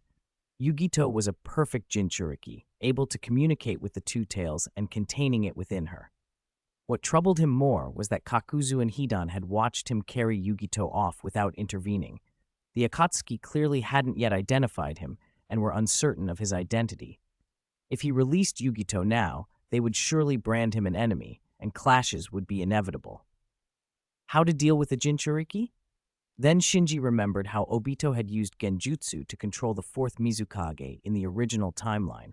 If Obito, with a single Mangekyo Sharingan, could dominate a three-tails Jinchuriki, then Shinji, possessing a pair of eternal Mangekyo Sharingan and able to manipulate an additional pair of Mangekyo, should be able to control a two-tails Jinchuriki with Genjutsu. He squatted beside Yugito and set his plan in motion. Perfect Jinchuriki aren't truly immune to Genjutsu in the absolute sense. Their resistance is an active defense. Because of the bond and mutual trust between a perfect Jinchuriki and their beast, the tailed beast will immediately awaken the Jinchuriki if the Jinchuriki is attacked by Genjutsu, quickly dispelling it. But that defense depends on consciousness. If the Jinchuriki is comatose, the tailed beast can only recover the body by going berserk, not by gently waking the Jinchuriki. Yugito was already in a coma from her fatal wounds, and the two tails inside her was weakened as well. Under those conditions, both were effectively unable to resist. It was the perfect moment to strike with Genjutsu. Shinji closed his eyes a fraction and then snapped them open. The whites of his eyes flashed crimson, his eternal Mangekyo Sharingan activating. He pried open Yugito's eyelids and stared into her gaze, plunging into her mind. When he opened his eyes in her mental world, he found himself in a pitch-black cave. The air smelled scorched, as if sand and stone had been burned. From deeper in the cave came a low hiss. The two tails, small as a frightened kitten in this realm, growled at him. Yugito hurried to hold it down and whispered, "Shh, be quiet. If he finds us, we're finished." Panic flitted through the beast's eyes. Oh no, he's coming this way. Yugito's presence in the mental world was only a subconscious echo. Her true self had lapsed into a coma, and the two tails was even more diminished. Normally, the two tails towered dozens of meters in the subconscious, but now it was the size of a house cat. They hugged each other in a side cave, both panting, terrified by the echo of Shinji's footsteps in their minds. The two tails bristled and snapped. "I'll never endure this humiliation. I'll fight him to the death," Yugito grimaced. "He has the Mangekyo Sharingan." The two tails froze, then shrank beneath her. "I won't stoop to their level." "Are you talking about me?" a low voice asked from the shadows. They whirled around and hastily retreated. Shinji stepped out, the red cloud of Akatsuki uniform clear in their mental vision, though his face was masked. He walked toward them with an almost playful look. "Found you." They recognized him as an Akatsuki member at once. Yugito's eyes flashed with defiance. "You picked the wrong time to come in. If I kill you here, your consciousness will vanish." The two tails hissed in agreement. Shinji smiled faintly. "That sounds entertaining, but are you sure this is your mental world?" Yugito scoffed. "If this isn't my mind, what is?" In the next instant, everything shifted. The burned cave vanished. Around them, the roar of the ocean swelled, and an endless sea spread beneath a boundless sky. Yugito's expression went from scorn to shock and then to terror as she lost her footing and plunged into the surf. The two tails fell with her, flailing. The two tails normally hated water. Its body was flame after all, and they both struggled to stay afloat. Just as both began to drown, the scene changed again. The ocean froze into an endless plain of snow and ice. Yugito shivered. "Is this Genjutsu?" The two tails snarled, "Of course, damn Uchiha." Shinji appeared again between them. Seeing the complex patterns of his Sharingan, both realized they were facing Mangekyo-level illusion. With their resistance broken, they were helpless. "Do you like it here?" Shinji asked indifferently. Yugito snapped, "Kill me." Shinji shook his head. "Too boring." "Boring?" She was furious. "I've left an exit in this world," Shinji said, arms spread with feigned magnanimity. "Find it, and you can escape this Genjutsu and be free." Yugito hesitated. "Really?" "Of course," he smiled. "The game begins. Find the exit, win your freedom." The two tails urged her. "Then what are you waiting for? Go." Yugito and the two tails began to search, moving away and avoiding him at all costs. In reality, Shinji's smile was cold. He'd trapped their subconsciouses in a genjutsu woven with his eternal Mangekyo Sharingan. There was an exit, but it was a trick. The exit was Shinji himself within the illusion. Given how desperately they avoided him, they weren't likely to find it. With both their subconscious minds trapped, Yugito's body became a puppet he could manipulate. He issued the command inwardly, "Get up." Yugito, who had been lying with her face blank, rose to her feet. Shinji nodded in satisfaction. Not only was Yugito under his sway, the two-tailed subconscious was suppressed as well. Unless a strong external stimulus jarred them both awake, the genjutsu would hold and Yugito would remain his to command. He noticed that when she stood, the partially healed chest wound had split open again. Even if I control her, she's too injured to be useful right away, he mused. He activated Jibi and placed a mark on Yugito, preparing to hide her in a secure place to recover. Once she healed, she would be both a fighter and a source of chakra for him. Later, he would be able to send her into battle and draw chakra from her through Magatsu.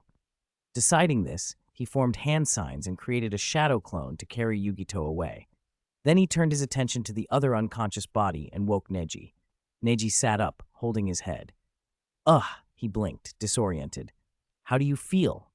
Shinji asked. Well, where is this? Neji asked. Then recognition came and he snapped to alertness. My lord, where are we? Shinji waved him off. Relax, we're off the moon. Did we escape? Neji asked, and only then did some of the tension drain from his face. Shinji nodded. Yes, we escaped.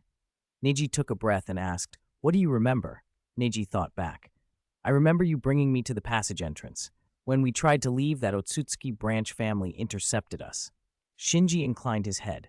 Neji hadn't seen Shinji unleash his full-body Susanoo, nor the later battles between Akatsuki and Kumogakure. He had been knocked out before all that unfolded.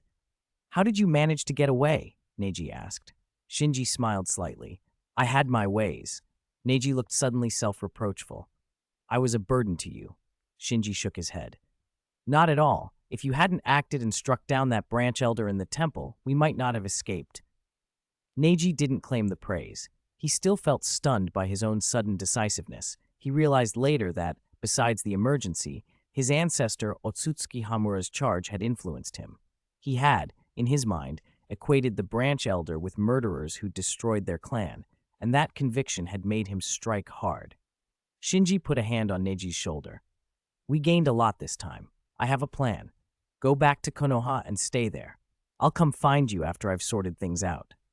Yes, Neji replied, nodding.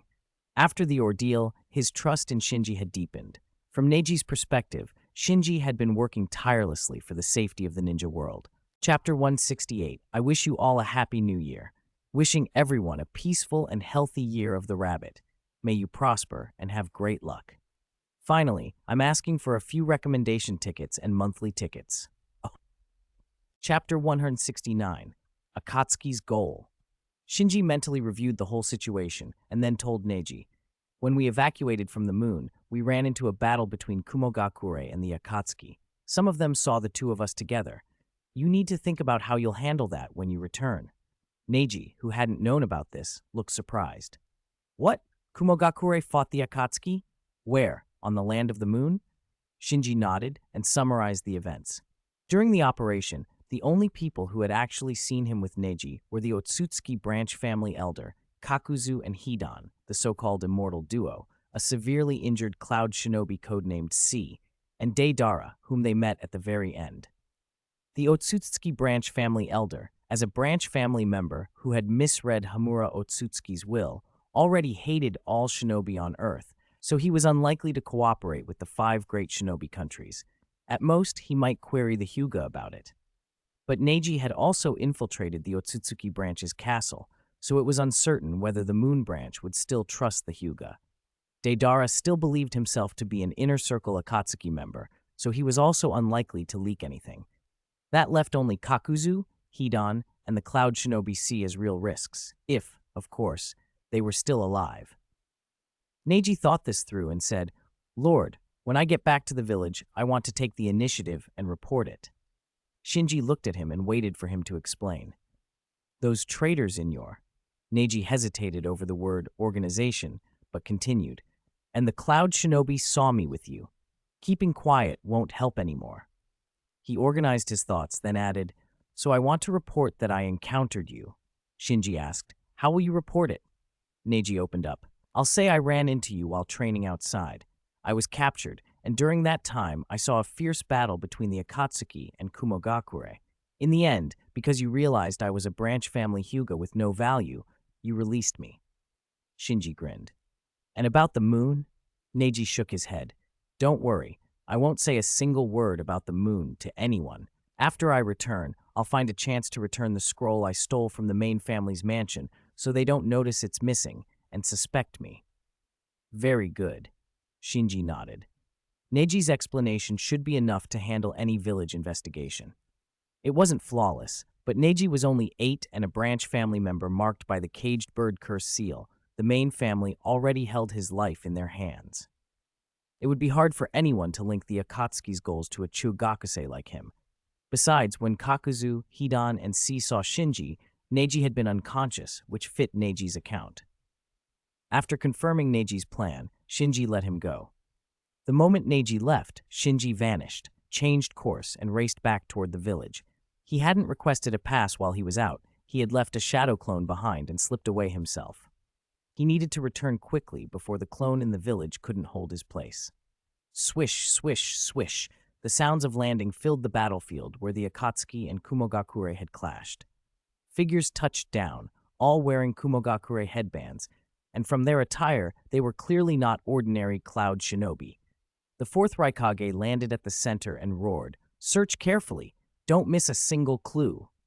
"Yes," the surrounding shinobi answered, then spread out to comb the field inch by inch. At that moment, the fourth Mizukage arrived with a large contingent of hidden mist ninja. Seeing the fourth Raikage's dark face and obvious effort to hold back his fury, the Mizukage quickly stepped forward. "What's happened? What exactly took place here?" Mei Terumi, Zabuza, and Kisame Hoshigaki, standing near the Mizukage, surveyed the area with frowns. They weren't familiar with the moon's terrain, but the dry lake bed, swaths of toppled forest, and the numerous craters and pits of various sizes made it clear this was no natural landscape. Even these elite hidden mist shinobi couldn't reconstruct the battle from the traces left behind. The fourth Raikage was quiet for a long moment before answering in a hollow voice, "We were ambushed by the Akatsuki here." "Ambushed?" the Mizukage exclaimed. "What were the results? Did you capture any Akatsuki members?" Swish, swish, more figures landed. Danzo Shimura, one of Konoha's council elders, stepped forward, scanning the wreckage with a sour expression. He fixed his gaze on the Raikage. "Raikage, whatever you recovered, you should share it." Veins bulging, the Raikage spat. "You bastard!" The Mizukage quickly stepped between them. "Lord Raikage, whatever happened, tell us the truth. A battle of this scale can't be concealed." Knowing they might need the 5 great shinobi countries to rescue Yugito Ni, the Raikage fought to control his anger. "We were ambushed by the Akatsuki." Both the Mizukage and Danzo were stunned. It was clear from the Raikage's tone that Kumogakure had taken a serious hit. The Mizukage asked, "What are your losses?" The Raikage reluctantly explained that Yugito Ni and another elite jonin with storm release had been abducted by the Akatsuki. "What?" the Mizukage cried. Danzo looked shocked. "Raikage, you're saying you, along with your village's 8-tails Jinchuriki killer bee, the 2-tails Yugito Ni, 3 jonin, and a squad of communications shinobi, were ambushed, including you. Only 3 escaped." The Raikage nodded grimly.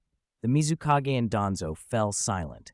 They had already been taking the Akatsuki seriously, which was why they had rushed to the land of the moon as soon as the fight ended. But they hadn't expected that even Kumogakure, with 2 perfect Jinchuriki and a roster of elite jonin, could be so thoroughly bested by the Akatsuki. If Kumogakure could be defeated like this, what hope did the rest of them have? Hidden Mist had already suffered from the bloodline limit uprisings. In terms of high-end combat power, it would be hard to assemble anything like Kumogakure's force. Konoha, too, was in a shaky state after the deaths and defections it had suffered. Its strongest figures were aging or otherwise absent, and the newer generation wasn't yet ready. The Akatsuki's ability to rout Kumogakure without their leader present meant the organization had the power to truly threaten a great village. A cold dread spread among those present. A cloud shinobi reported in, Lord Raikage, we've searched a 20-kilometer radius and found no trace. How can there be no trace? The Raikage snapped. The shinobi shrugged helplessly. The enemy may have wiped their tracks or simply flown away. We haven't recovered anything useful. The Raikage seized him by the collar. Any readings from the sensory division? Have they detected Yugito Ni's chakra? Wiping sweat from his brow, the shinobi answered carefully. The sensory division hasn't sensed Lady Yugito's chakra yet. It may be too far or what? The Mizukage pressed. The shinobi opened his mouth, but then faltered. The 5 great shinobi countries were currently mobilizing against the Akatsuki. Any high-ranking shinobi captured by them could expect no mercy. As the Raikage released his grip, he knew full well he'd made the call to abandon Yuto, and if blame were assigned later, he would be the one to shoulder it. Danzo's eyes narrowed as he connected pieces of the puzzle. Why would the Akatsuki abduct the two-tails Jinchuriki? Are they targeting the tailed beasts? The Raikage was jolted. In the ensuing chaos, he hadn't analyzed the Akatsuki's motives. Now Danzo's suggestion hit home. If the Akatsuki's goal was the tailed beasts, targeting Kumogakure made sense. It wasn't just his village that engaged the Akatsuki. Every great power was involved. If the Akatsuki wanted the beasts, Kumogakure, with 2 adult perfect Jinchuriki capable of unleashing their full power, would be the toughest but most decisive prize. Anyone planning to capture tailed beasts would start with the hardest target. If they could take Kumogakure's 2, others would be easier. The Mizukage and Danzo quickly realized the implications. This could be worse than we thought, the Mizukage said. I propose we call another 5 Kage summit. Danzo nodded grimly. The Raikage agreed. Yugito might still be alive. We must form an elite rescue team immediately. They sent runners to contact Iwagakure and Sunagakure, and then headed for Konoha. A few days later, the news of the great battle on the land of the moon spread quickly through the shinobi world, and with it the shocking results. Word that Kumogakure, led by the 4th Raikage and fielding 2 perfect Jinchuriki and 3 elite Jonin, had been defeated by the Akatsuki, sent ripples of fear through the nations. The ninja world was not only the 5 great nations. Many smaller villages, Grass, Taki, Otogakure, Hot Spring, could be wiped out by the power the Akatsuki had displayed. Details of the battle emerged over the following days. The Akatsuki had used Demon Wisp and Shino to neutralize Kumogakure's strongest AB combo, while the Sunagakure rogue Sasori of the Red Sand single-handedly took down Kumogakure's 3 elite Jonin. The previously underrated Kakuzu and Hidan had quietly subdued Yugito Ni. More astonishing were other revelations. During the fight, Sasori controlled a human puppet capable of using magnet release to manipulate iron sand.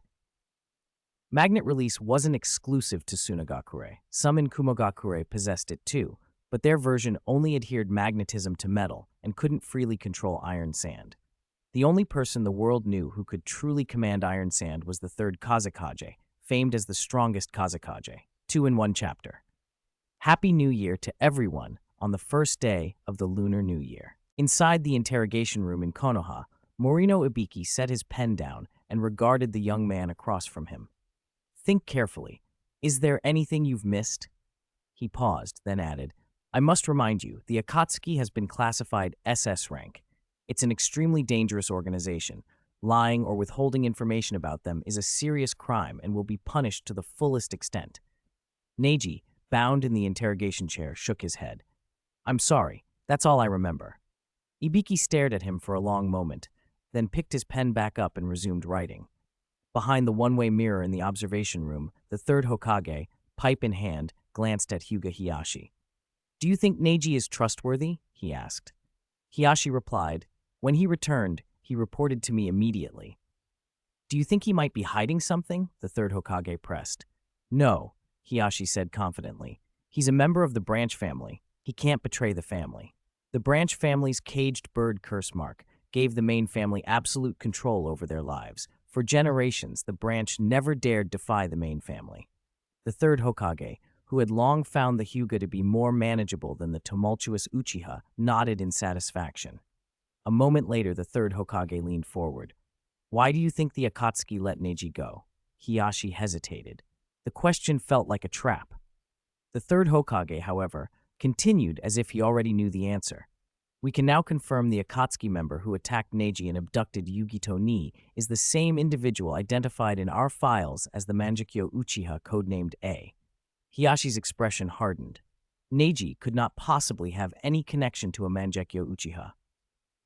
The third Hokage waved a hand, telling Hiyashi to relax. I also don't believe Neji has any link to A, but it's a fact that A permitted Neji to go. That's indisputable. We need to know why. You mean, keep an eye on Neji. The third Hokage removed his pipe and spoke seriously. I have a bad feeling this attack wasn't random. A may have a reason for targeting him. Hiyashi's eyes flicked, then he gave a curt nod. After the interrogation concluded, Hiyashi escorted Neji back to the Hyuga compound. At the main family residence, he told Neji, "The family has vouched for you. You don't need to worry." Neji bowed. "Thank you." Hiyashi accepted the bow and then spoke more softly. "Do not leave the village for the time being. It isn't safe." "Understood," Neji answered. Hiyashi watched the obedient boy and found a small doubt niggling at him. Before Neji's recent journey, Hiyashi had always felt the boy's resentment and hostility toward the main family. Since his return, however, that hostility had noticeably lessened. Had Neji matured, or had the family's protection changed him? For a moment, Hiyashi allowed himself to be pleased by the change. Then he told Neji what the third Hokage had speculated. "The village suspects that the Akatsuki member who attacked you had designs on you. Do you have any clues?" Neji was briefly stunned, then shook his head. "Sir, I'm just an academy student. My Byakugan is restricted by the caged bird curse mark. What could a Mangekyo Uchiha possibly want with me?" "That seems reasonable," Hiyashi agreed. From a motive standpoint, Neji, an 8-year-old branch family boy, had nothing an Uchiha would likely covet. He lacked access to any vital village secrets. If A wanted a spy, there were better choices than a child of the branch family. "You may go and rest," Hiyashi told him. "Yes." Neji bowed again and turned to leave. "If that Akatsuki member comes after you again, report it to the family immediately," Hiyashi added. "Yes," Neji said and left. Once outside the main family residence, Neji let out a slow breath. He had barely passed the test. He had not reported the whole truth to Hiyashi at once. Before he showed himself, Neji had slipped into the main family residence's secret vault and returned a forbidden scroll, the one that allowed contact with the Otsutsuki on the moon, placing it back into its hidden compartment. Only then had he reappeared and reported to Hiyashi. The village, pressed for time and reassured by Neji's branch family status, the caged bird seal made defection a non-issue, had questioned him briefly and released him. Neji's eyes lingered on the residence as he walked away. His newfound gentleness toward Hiyashi had not been entirely an act. What he had learned about the conflict on the moon, the Otsutsuki main family versus branch family, the way the branch condensed countless Byakugan into a single giant Tenseigen to slaughter the main family, had shaken him. He had always despised the caged bird curse mark, seeing it as a chain the main family used to oppress the branch. But witnessing the Otsutsuki branch's brutality had shown him that vengeance could be far crueler. People, he thought, should be able to live as equals. He exhaled and pushed the thought aside. Now was not the time for philosophical doubt. If he could not stop the Otsutsuki branch family on the moon, the ninja world might be destroyed by the moon's fist. He would not allow that to happen. The image of the giant Tenseigen on the moon stirred in him both fear and longing. He feared the pure, terrible power in the hands of a mad branch family. At the same time, he recognized that same power as a direction to pursue. Beyond the Byakugan, there was something greater, the Tenseigen. If he could obtain it, he might stand a chance, even against a Mangekyo Uchiha. Konoha Hospital. "The rest of the nursing care is up to you," a resolute female voice called from inside the ward. "Yes," the medical ninja answered in unison, bowing respectfully. A figure stepped out of the ward. Leaning against the wall, Jiraiya called after the departing woman, "Tsunade, how's that Uchiha brat?" The woman was Tsunade, one of the famed Konoha Sannin, alongside Jiraiya and Orochimaru. With the ninja world in upheaval, the third Hokage had recalled Jiraiya from his travels and persuaded him to bring Tsunade back as well. Unlike the original timeline, the third had not died in Orochimaru's assault, so Tsunade wasn't being asked to become Hokage. Jiraiya had simply coaxed her home to help. Treating Sasuke was only a sideline. It was a bit tricky, but I fixed it, Tsunade said casually. He should wake up today. That's good, Jiraiya smiled. That Uchiha kid in there. He awakened the 3 Tomoe Sharingan at 7. The third thinks highly of him. 3 Tomoe at 7? Tsunade's eyes flicked to the hospital bed where Sasuke lay. Even she couldn't hide her surprise. If he has the full 3 Tomoe that early, he must be a rare Uchiha genius. How did he end up with such severe mental damage? If I'm not mistaken, it should be from a genjutsu, right? Jiraiya nodded. Yes, the one who did it was his older brother, the one who wiped out the entire Uchiha clan. Itachi? Tsunade frowned. I heard he joined the Akatsuki. That's right, Jiraiya said with a weary shrug. There are at least 3 Mangekyo Sharingan users in the Akatsuki now, and Itachi is one of them. How did so many Mangekyo users suddenly appear? Tsunade muttered, then brushed it off. Never mind, it's not my business. She started for the hospital exit, but Jiraiya followed her. You won't get away that easily this time, right? The third won't let you run. Tsunade pouted. Anything involving the Uchiha is trouble. I'm too lazy to deal with it. Jiraiya grew serious. This time the Akatsuki kidnapped Kumogakure's Jinchuriki. Their goal is very likely the tailed beasts. I won't repeat my past mistakes. I have to protect Naruto properly. Please, help me. Tsunade hesitated, visibly torn. She knew Jiraiya still carried guilt for not being in the village when the 4th fell. She wanted to help, but her fear of blood and injury held her back. I'm sorry, I can't do much. As she reached the hospital entrance, someone stepped into her path. They paused, then moved aside. Tsunade looked at the fan crest on the newcomer's back and blinked. The Uchiha clan, aren't they? You must be Uchiha Shinji, right? Jiraiya asked. Shinji nodded. Yes. You're here to see Sasuke, aren't you? Jiraiya smiled. Go on in. His mental damage has been treated. He should wake today. That's a relief, Shinji said, then walked past them into the hospital. Watching him go, Tsunade asked, Besides Sasuke, are there other survivors of the Uchiha? Jiraiya nodded. Yes, but unlike Sasuke, this Shinji hasn't awakened his Sharingan yet. I've heard, though, that he's a genius at medical ninjutsu. Tsunade chuckled incredulously. An Uchiha who specializes in medical ninjutsu? In her experience, most Uchiha valued power above all. Even the gentler ones tended to be proud, so an Uchiha doctor seemed unlikely. Inside the ward, Shinji kept a composed expression, but his mind raced. Jiraiya and Tsunade had both returned to the village. Konoha was clearly taking the situation seriously. After investigating the battle between Kumogakure and the Akatsuki, Shinji had seen how far beyond expectations the Akatsuki's strength and ruthlessness had grown. With an unknown leader capable of recruiting so many dangerous members, the 5 great nations had every reason to be alarmed. That leader was now an S-rank, top priority target. It would be nice to learn Tsunade's Yin Seal or her Strength of 100 technique, he thought as he entered Sasuke's room. At that moment, Sasuke's eyes opened. He turned his head to see Shinji enter, his expression blank and distant. Sasuke, you're awake, Shinji said. Shinji. Sasuke managed weakly, then looked up at the ceiling, his gaze empty. Seeing the listless look in Sasuke's eyes, Shinji stepped closer. Are you all right? Do you feel any discomfort? To Shinji, Sasuke wasn't just a patient, he was an invaluable subject. Sasuke bore Indra Otsutsuki's chakra legacy. In the terms Shinji thought in, he was the only vessel of Indra's chakra in the world, and so a candidate in any plan to bring about changes related to the Rinnegan. He didn't want anything to happen to him. Hearing Shinji's concern, a line that had echoed through Sasuke's genjutsu surfaced in his mind.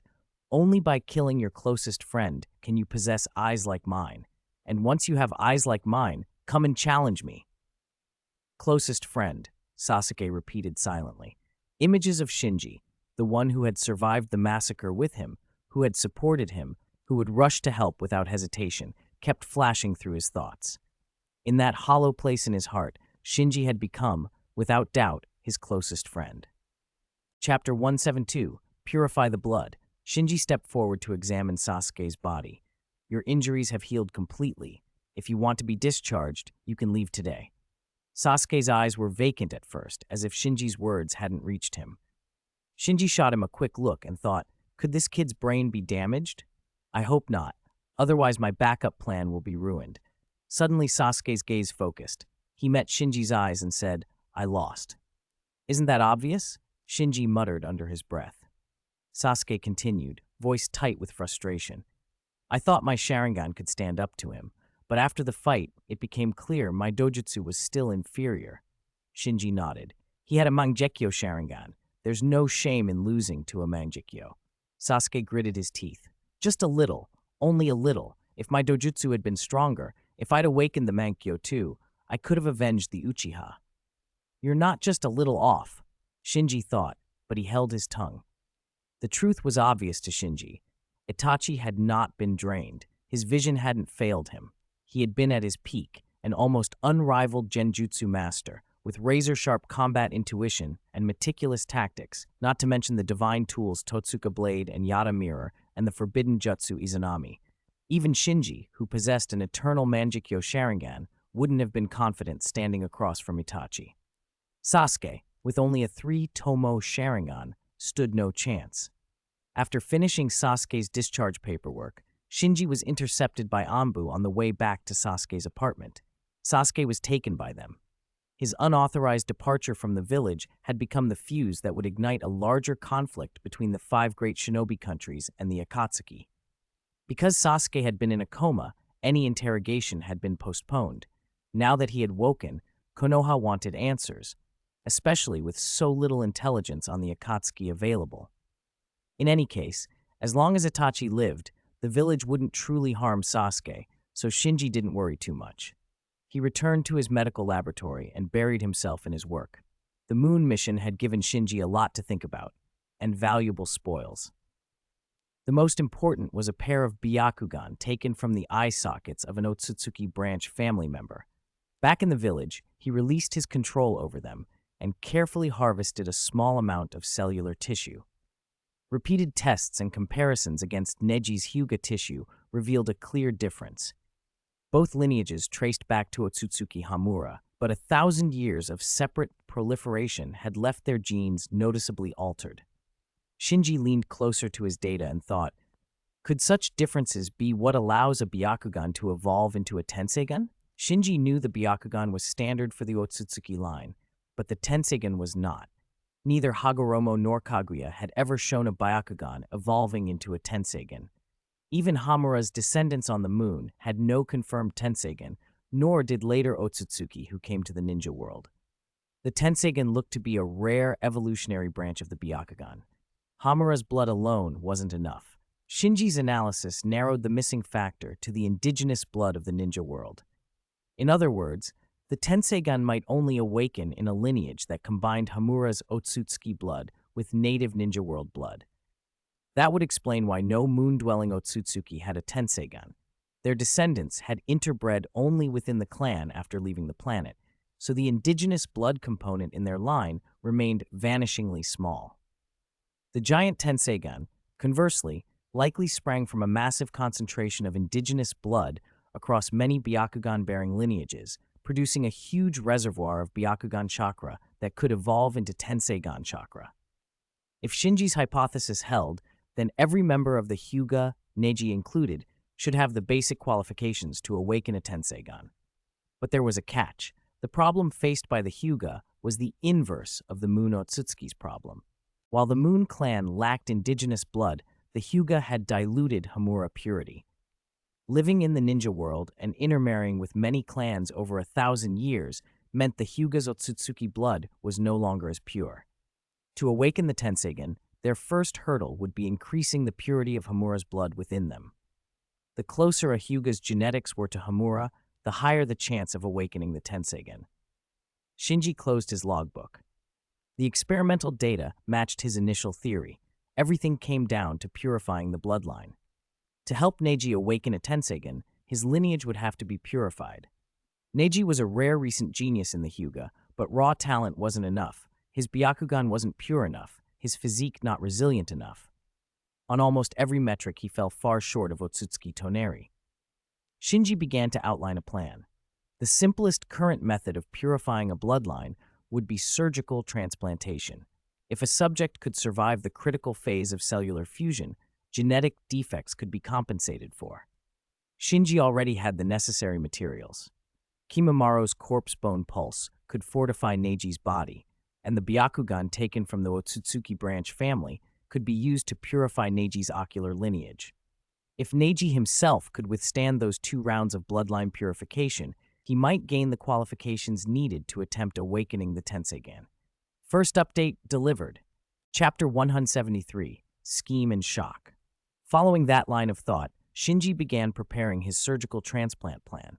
First, he used equipment to repeatedly compare the chakra natures of Neji, Kimimaro, and the Byakugan taken from the Otsutsuki branch family. Unlike cellular tissue, comparing chakra natures can clearly show whether 2 chakra signatures stem from the same source. For example, although members of the Uchiha have different chakra traits, their Manjikyo dojutsu share a consistent nature. After repeated comparisons, Shinji confirmed a commonality between the 3. Through chakra, he could trace the Hyuga clan, the Kaguya line, and the Otsutsuki on the moon back to the same ancestor. With that established, Shinji moved on to the next problem. Kimimaro, the last of the Kaguya line, showed pronounced atavism. On the surface, he was the person whose bloodline was closest to Otsutsuki Hamura. Neji was far behind him in that regard. As a result, Kimimaro's cellular tissue was extremely dominant. Ordinary tissue simply could not fuse with it. If Neji were to receive Kimimaro's cells, he would need to increase the potency of his Byakugan chakra by at least 5-fold. Shinji came up with 2 primary solutions and 1 alternative. The first solution was to transplant the Otsutsuki branch family's Byakugan to Neji, letting Neiji's Byakugan fuse with the Otsutsuki pair, thereby purifying and strengthening Neiji's Byakugan chakra. The second was to have Neji cultivate the Yin seal, using it to compress and concentrate the Byakugan chakra in his body to raise its purity. Both had pros and cons. The first option could be executed immediately and required no special preparation, making it the fastest. But if it failed, Shinji would lose a pair of Otsutsuki Byakugan forever. Neiji's forehead bore the branch family's curse mark, and once fused it couldn't be removed. A pair of Hyuga Byakugan were already precious. A pair from the Otsutsuki on the moon were priceless. The second option required the Yin seal, a jutsu developed by Tsunade and not easy to obtain. Even if he acquired it, it would take Neji considerable time to strengthen his Byakugan chakra using it.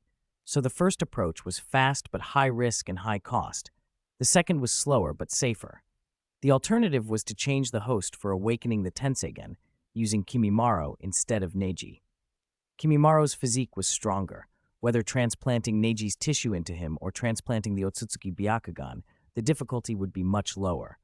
But it had drawbacks. Kimimaro had already been brainwashed by Orochimaru, and Shinji couldn't guarantee his loyalty. If he awakened the Tenseigan in Kimimaro, and Kimimaro immediately handed it back to Orochimaru, it would be disastrous. Kimimaro's bloodline illness was another hidden danger. Shinji couldn't tell if his condition was a rare atavistic trait or some fatal affliction Orochimaru couldn't cure. Putting everything on Kimimaro and having him die would be a catastrophic loss. At the 5 Kage summit in Konoha, the council had grown tense over recent events. The 3rd Tsuchikage, Onoki, said sharply, "Raikage, we need a detailed account of your battle with the Akatsuki. Without it, we cannot agree to your request." The 4th Kazekage rose and echoed, "Agreed. If you expect us to form a united force to rescue your village's Jinchuriki, you must tell us everything that happened. We in Sunagakure have investigated the scene. If the Akatsuki truly possesses that level of destructive power, we must act with extreme caution." The Raikage's face darkened. "I'm telling the truth," Onoki frowned. "Then how do you explain the lake that was evaporated? Even a tailed beast ball couldn't do that." The 4th Mizukage moved to mediate. "Everyone, the threat from the Akatsuki is urgent. Forming a united force is necessary." The 3rd Hokage sided with the Raikage and Mizukage, nodding. "Konoha agrees to form the united force immediately, but Raikage Dono, the Tsuchikage and Kazekage's concerns aren't without reason." The Raikage, looking helpless, glanced at C standing behind him. Bandages wrapped around C's body, but he stepped forward, bowed to the assembly, and began to recount the battle in slow, precise detail. As a direct participant and a sensory ninja, C's understanding of the engagement surpassed even the Raikages, who had been lured away during the fight. As C spoke, The expressions around the table hardened. Onoki fixed his eyes on the Raikage. Can that demon and the man disguised as a traveling physician really hold their own against you, Raikage, and the Eight Tails Jinchuriki? Reluctantly, the Raikage nodded. Killer B and I had great difficulty defeating them in a short time. Murmurs spread through the high-ranking officials. None had expected a demon from the land of demons and an obscure traveling physician to withstand Kumogakure's famed duo. The fourth Kazekage, face tight with anger, turned to see. Can the puppet controlled by Sasori truly manipulate the iron sand? C answered, yes. The three of us were defeated by the puppet he controlled. From its construction and technique, it's very likely from your village. Don't say it! The Kazekage snapped, cutting him off. Their strongest warrior turned into a puppet by one of their own rogue shinobi, and being paraded around the ninja world was a humiliation the sand could not bear. A representative from Takigakure spoke up. Excuse me, was your village's Two Tails Jinchuriki really defeated by Kakuzu and Hidan? C replied, during the battle I monitored Lady Yugito Ni's side constantly. Based on the chakra readings, it was only Kakuzu and Hidan engaging her. As C continued, the hall filled with low, troubled voices. From Kumogakure's encounter with the Akatsuki, it seemed these members, whether newly revealed like Morio and Shino, or long feared like Kakuzu and Sasori, possessed Kage-level combat power. That didn't even account for the Mangekyo Sharingan users within the Akatsuki. The more C described, the heavier the atmosphere grew. Every leader present realized how grave the threat had become. Chapter 174, Childhood Friend. As more and more details of the attack were revealed, the mood in the summit hall grew heavier and heavier. How is this possible? Why haven't we heard any rumors about this before? What exactly does an organization like this want? Attitudes toward the Akatsuki shifted again. At the previous 5 Kage summit, the countries had largely used the Akatsuki as a pretext for political posturing. No one did that now. The threat posed by the Akatsuki had been laid bare. Even the haughty 5 great shinobi nations had to admit they could not confront it alone. The smaller villages, already eking out survival in the cracks left by the great powers, faced a grim choice. If the Akatsuki were placed in the same league as the 5 great nations, these minor states would have little option but to bow and seek survival. Whether their overlord was one of the 5 or the Akatsuki made little practical difference. Some even began to whisper that the fall of the old order might be an opportunity. If the Akatsuki toppled the 5, a reshuffling could allow smaller villages to rise from the ashes. With the crowd murmuring and restless, the 4th Raikage, unable to contain himself, rose and bellowed, "Enough!" Silence snapped across the chamber. He slammed his fist on the table. Why did the Akatsuki ambush us in Kumogakure? Do you think it's because we're easy prey? Think. Their priority was to eliminate Killer B and Yugito Ni, the strongest Jinchuriki, before their intentions became known. Zabuza snorted. Raikage, watch your tongue. Mei Terumi interjected. That's right. Our Mizukage is a Jinchuriki. The 4th Mizukage raised a hand to restrain his retinue, then asked the Raikage, do you have any evidence for that deduction? The best evidence is that Yugito Ni was taken, the Raikage replied. Onoki bristled. As far as I know, the Two Tails wasn't the only one taken. Didn't you also lose a ninja with the storm release Kekkei Genkai? At that moment, Hope spoke up. All eyes swung to him. Even the 3rd Hokage gave a nod. Go on, he said. Hope began. When Kari was found to possess the storm release Kekkei Genkai, Sasori said he was fortunate that it would conveniently solve a task Hiruko had set him. The name stirred a reaction in the back row. Jiraiya and Tsunade exchanged looks. Hiruko had been an old acquaintance from their student days, talented but later accused of sinister human experiments. The name had faded from memory, but hearing it now dredged up old recollections. Hope continued. I looked into Sasori more. He has a habit of collecting dead ninjas to make human puppets. Whether he abducted Kurui on someone's orders or simply for puppet material, it's very plausible this was his doing. Heads around the room nodded. Sasori's reputation for gathering corpses was well known. His 100 puppets were not conjured from nothing. Hope concluded. So I believe the Akatsuki's real targets in the ambush on Kumogakure were Killer B and Yugito Ni. Their tactical deployment points to that. All of you here are strategists. You can see the clues. The fourth Kazekage frowned. What would they want with the tailed beasts? He, too, had already accepted Hope's analysis. The attack on Kumogakure made little sense unless the Akatsuki were after the beasts rather than a village. The implication that the Jinchuriki themselves were the objective made the most sense. Hope added, I can't say what they plan to do with the beasts, Kazekage, but now that we know their aim, I urge you to help Kumogakure recover Yugito Ni. Otherwise, the Jinchuriki in your own villages will be next. The fourth Raikage cut to the chase. Let's vote by show of hands. Those in favor of forming a united force, raise your hands. The fourth Mizukage, also a Jinchuriki, was the first to raise his. The third Hokage and the fourth Kazekage followed. Onoki hesitated, then slowly raised his hand as well. With the five Kage's approval, the proposal to form a joint force passed. Hidden Rain Village. Konan reported to Nagato, the Eight Tails Jinchuriki is confirmed to still be with the Raikage. We failed to capture him. The Two Tails' whereabouts are unknown. Nagato's expression darkened.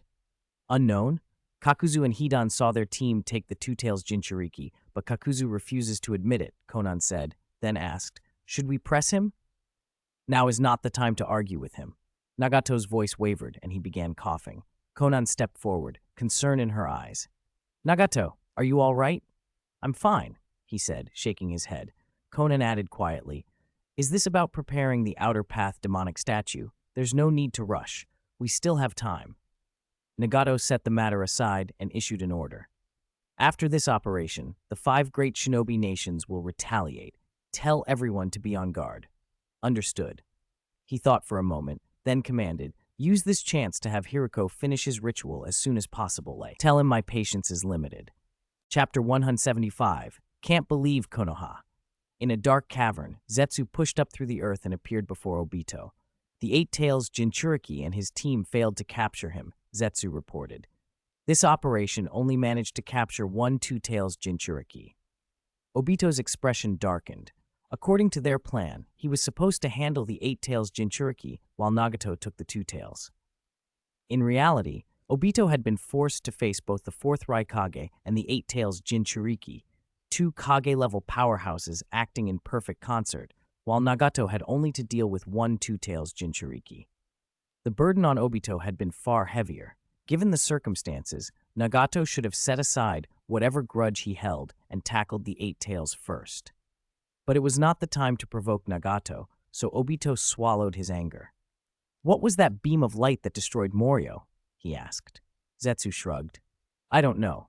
At the time it felt like the Eight Tails chakra, but the Eight Tails Jinchuriki shouldn't have that ability. Otherwise, the Third Shinobi World War wouldn't have ended the way it did. Nagato still refuses to admit the Two Tails Jinchuriki is in his hands, Zetsu continued. His animosity toward us is greater than we expected. Obito sighed. Zetsu had originally thought Nagato was nothing more than a puppet, but recent operations suggested that the puppet might be asserting its own will. After a long pause, Obito asked, how long until Morio can be revived? Zetsu answered, he told me the priestess is the source of his revival. To fully revive, he also needs the evil in people's hearts, so it may take some time. But before this operation, he already injected a lot of chakra into Shino's Zero Tails. Shino's artificial tailed beast project is progressing rapidly. They had prepared for the possibility of having to face the fourth Raikage and the Eight Tails Jinchuriki. Morio and Shino had made contingency plans in case Morio was temporarily destroyed. Morio trusted his connection to the priestess. So long as she lived, he could eventually return. Obito mused, we really have to treat Nagato as an opponent. After another pause, he asked, the priestess Morio wants, isn't she in Konoha now? Zetsu looked startled. You're really going to help him fuse with the priestess? Obito said nothing. Zetsu warned, someone like Morio can't be trusted. You can barely hold him now. Once he fuses with the priestess and gains her full power, who knows if he'll still obey you. Black Zetsu, unlike Obito, had seen the world's history unfold and knew exactly what a full Land of Demons priestess could do. If Morio gained that power, he would be wholly different. Obito only smiled. I have my own methods. Don't worry. Besides, when the time is right, whether he still listens isn't that important. Zetsu immediately understood Obito's plan. Obito continued, "Have Shino finish his artificial tailed beast project as soon as possible. The Eight Tails' Jinchuriki is too big a threat. We must find a way to deal with him." Hidden Mist Temporary Base. The fourth Mizukage returned with his team after the 5 Kage Summit. Mei Terumi, Zabuza, Kasame Hoshigaki, and several Hidden Mist elites gathered around him for orders. The fourth Mizukage considered the summit for a moment and asked, "What did you all see there?" Zabuza snorted. "What else? A place full of cowards. It made me sick." The fourth Mizukage nodded. Zabuza had hit the nail on the head. At the summit, everyone stood wary of one another. Few treated the Akatsuki as an existential threat. Many assumed that the combined might and institutions of the 5 great nations could handle any bounty group. But this time, people were genuinely afraid, and fear breeds division. The mastermind who controlled the third Mizukage and destabilized our village back then is very likely connected to this Akatsuki, the fourth Mizukage said coldly. Other villages might still attempt to cooperate with Akatsuki elements, but we, Hidden Mist, will not. Several Hidden Mist elites agreed. In this altered timeline, evidence that the third Mizukage had been controlled by Genjutsu had changed many things. The fourth Mizukage was now alert and had not fallen prey to an Itachi-style plot like his predecessor. Zabuza's rash coup never occurred. Kasame had not assassinated his superior, Suikazan Fuguki. The village had learned to be cautious. With Kumogakure's Jinchuriki abducted by Akatsuki, the fourth Mizukage continued, their stance now aligns with ours. When it comes to dealing with Akatsuki, Kumogakure is trustworthy. Mei asked, "What about the other villages?" After thinking, the fourth Mizukage said, "Tsunagakure's third Kazekage died under mysterious circumstances at Sasori's hands, and Sasori has joined Akatsuki. Tsunagakure's Jinchuriki is also the fourth Kazekage's son, so Tsunagakure should be reliable. As for Konoha and Iwagakure, it's hard to say." Mei frowned. "Even Konoha can't be trusted? They were the ones who proposed the 5 Kage Summit. There are too many Mangekyo Sharingan users involved with Akatsuki," the fourth Mizukage replied. "Until Konoha explains its relationship to those Sharingan users, no one will trust them." Kumogakure's temporary base. The fourth Raikage spoke bluntly. Konoha cannot be trusted. Killer Bee, still weak from recent events, remained silent. One of the Raikage's aides interjected, "Lord Raikage, we can't proceed with the investigation without Konoha's cooperation." "That still won't do," the Raikage snapped. "With so many Mangekyo Sharingan users in Akatsuki, how can Konoha escape responsibility? And the mysterious old man who defeated Killer Bee had the Hyuga Byakugan. How do we trust Konoha about that?" Kumogakure had been withholding information about the mysterious old man who had overcome Killer Bee. The Byakugan in the old man's eyes was too unmistakable. Everyone knew the Hyuga clan of Konoha were the only ones who possessed the Byakugan in the Shinobi world, and the clan's curse mark system made defections nearly impossible, except perhaps for an unbranded member of the main family.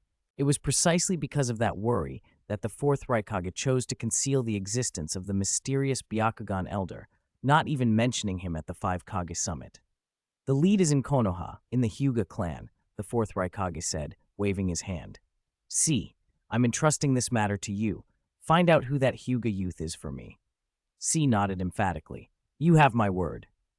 On the battlefield, badly wounded, the fourth Raige had seen Shinji take Yugito Ni and an unconscious Neji away. He had recognized Yugito Ni immediately, but Neji had been unconscious and harder to identify at a glance. From the clothing, though, it was not difficult to deduce that the other captive was a member of the Hyuga clan. The subsequent appearance of the mysterious Byakugan elder was almost certainly connected to this. After considering the facts, the fourth Raikage decided that investigating Neji, who had been abducted by Shinji, was the most promising breakthrough to learn the identity of that elder. He glared at Killer Bee and ordered, "For now, stay at the base. Rest until your chakra is fully recovered." Killer Bee nodded. Chakra is produced by the combination of a ninja's physical and spiritual energy, and severe depletion can be fatal. Even if a person doesn't die when their chakra is drained, their body can suffer irreversible damage and leave them unfit to continue as a ninja. The fourth Raikage turned to an aide. "Do we have any information on Yugito Ni?" The attendant lowered his head. I'm sorry, Lord Raikage. Nothing definite yet. Keep searching. Find Yugito Ni's whereabouts for me, the Raikage snapped. Yes, Lord. At Awagakure's temporary encampment, the third Tsuchikage Onoki stood in thought for a long moment before motioning. In an instant, a figure landed before him, bowing respectfully. Lord Tsuchikage, any orders? Have the communications squad send a covert message to the village, Onoki ordered. Tell Roshi and Han to go into refuge number 5. They are not to leave without my command. Roshi and Han were both Iwagakure Jinchuriki, Roshi the Four-Tails host, Han the Five-Tails. Their control over their tailed beasts was limited. Unlike Killer Bee and Yugito Ni, who were perfect Jinchuriki and could undergo full-tailed beast transformations, Roshi and Han could not. Their combat strength was therefore far below that of Kumogakure's Jinchuriki. Yes, Lord, the messenger said, and then Onoki added, also have Kitsuchi come here. Moments later, Kitsuchi entered. You called for me? Onoki asked. What do you think of today's summit? Kitsuchi considered. If the Akatsuki's goal really is the tailed beasts, then we must deal with them immediately. Onoki's eyes flashed. Why must we hurry? Kitsuchi blinked, surprised that his father would ask such an obvious question. Onoki looked at him and sighed.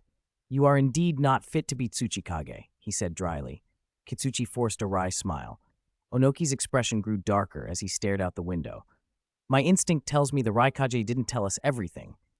Kitsuchi's smile faded. He frowned. Onoki continued, Orochimaru was once linked to the Akatsuki. Even though our latest reports say he defected from them, I remain doubtful. There are 4 or 5 rogue ninja with Konoha backgrounds in the Akatsuki now. If you claim the Akatsuki has no ties to Konoha, who would believe you? Who would risk believing it? Are you suggesting? Kitsuchi began quietly.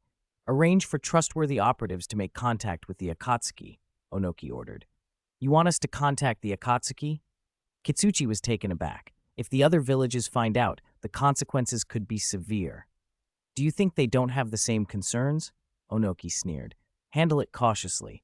Iwakure has no open, irreconcilable conflict with the Akatsuki at present. There's no harm in talking, if we do it quietly. Kitsuchi nodded. Understood.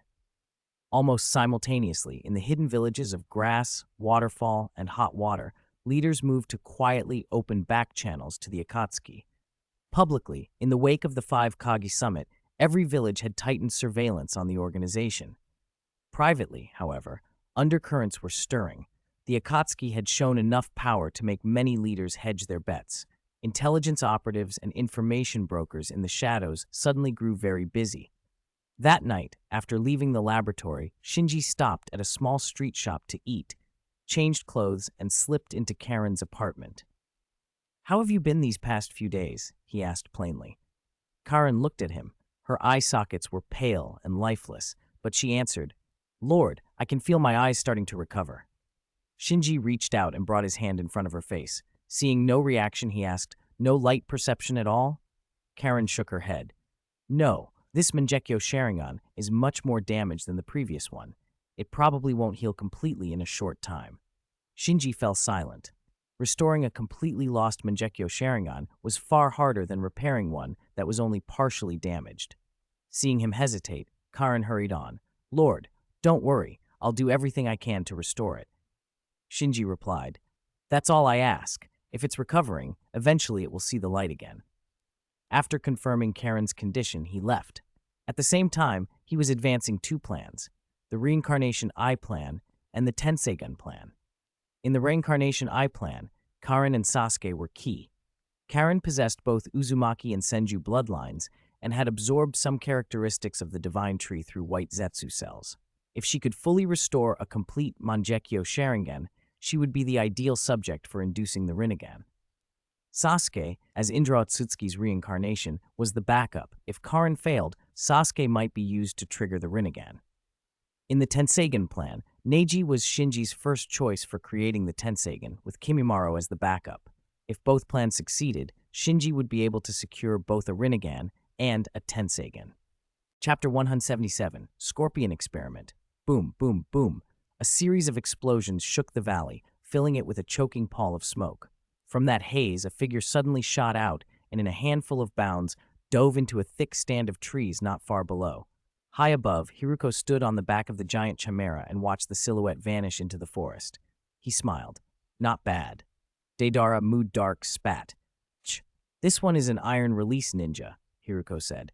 Ordinary tools, ninjutsu, even your explosive clay can't deal fatal damage to them. You don't understand my art, Deidara shot back. Hiruko chuckled. Then I'll handle this one myself. Deidara scowled.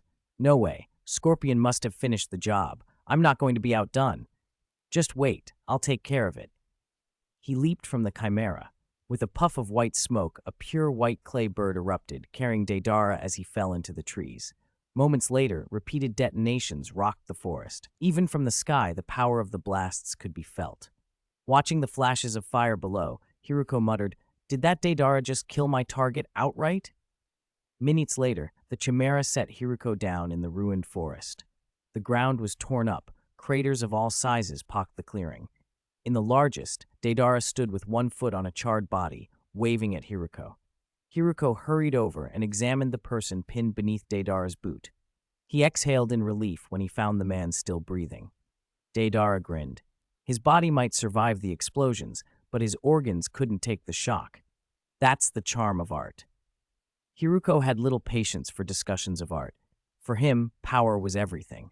He was focused on completing his ritual and then stepping out to proclaim to the shinobi world that, without natural talent or a bloodline, he, Hiruko, had forged himself into a peak-level powerhouse. Back at the Akatsuki base, they brought the captured Iron Release ninja to Hiruko. He also learned Kakuzu and Hidan had captured a ninja with the Swift Release, and Konan and Raiga Kurosuke had secured a Dark Release user. One success after another put Hiruko in high spirits. Joining Akatsuki had been the right choice, he thought. Bloodline ninjas were treasures of the villages, and their innate Kekkei Genkai often made them far stronger than ordinary shinobi. In the original timeline, he'd spent ages gathering ritual components. Now, backed by Akatsuki's might, even the most powerful bloodline users were just fish on a chopping board. Akatsuki's intelligence network had done what Hiruko alone could not.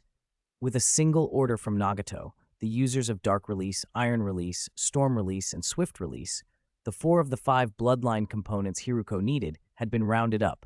Only one remained, a bloodline user with the Sharingan. Sharingan, Hiruko whispered, eyes flickering. Deidara shrugged.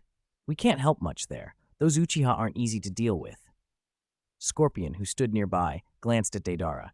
He hadn't expected the usually reckless Deidara to be wary of the Uchiha. The Sharingan is tricky, Scorpion said. Itachi wiped out most of the Uchiha. Finding someone with a developed Sharingan isn't simple. Hidan snorted. Why not go after Itachi himself? Hiruko froze, then laughed off the idea. I wouldn't target a comrade in the organization. Kakuzu shrugged. Nothing's impossible if you can beat him. Yeah, Deidara pumped himself up. Go for it. Hiruko cursed inwardly at their gloating. He wasn't naive. He knew the Akatsuki was divided into factions. Itachi belonged to the other side, and that faction didn't just have Itachi. There could be more Mangekyo Sharingan users backing him. Make a move on Itachi, and you might be up against 3 or more Mangekyo eyes. He wasn't willing to risk that. I heard Itachi didn't kill every single Uchiha, Scorpion said. Word is a couple survived and are living in Konoha. Kakuzu nodded. Yes, the 2 known survivors are Itachi's younger brother, Uchiha Sasuke, and a child named Uchiha Shinji. Sasuke has awakened the 3 Tomoe Sharingan. He's a prodigy, rivaling Itachi. The black market bounty on his eyes is already 15 million. Hiruko's eyes lit at that, but he shook his head. Sasuke's out of the question. What about the other one? Scorpion asked. Kakuzu frowned. Unfortunately, that kid Shinji hasn't awakened his Sharingan yet. But he's one of the few remaining Uchiha. His eyes are worth a lot regardless. If we could abduct him, he'd fetch at least 5 million. Hiruko felt a twinge of regret. He had a backup plan. Not a true Uchiha, but Kakashi, someone with a single Sharingan. In his mind, that was a desperate last resort. Ideally, he wanted a Mangekyo user for the ritual. Second best would be a fully awakened 3 Tomoe.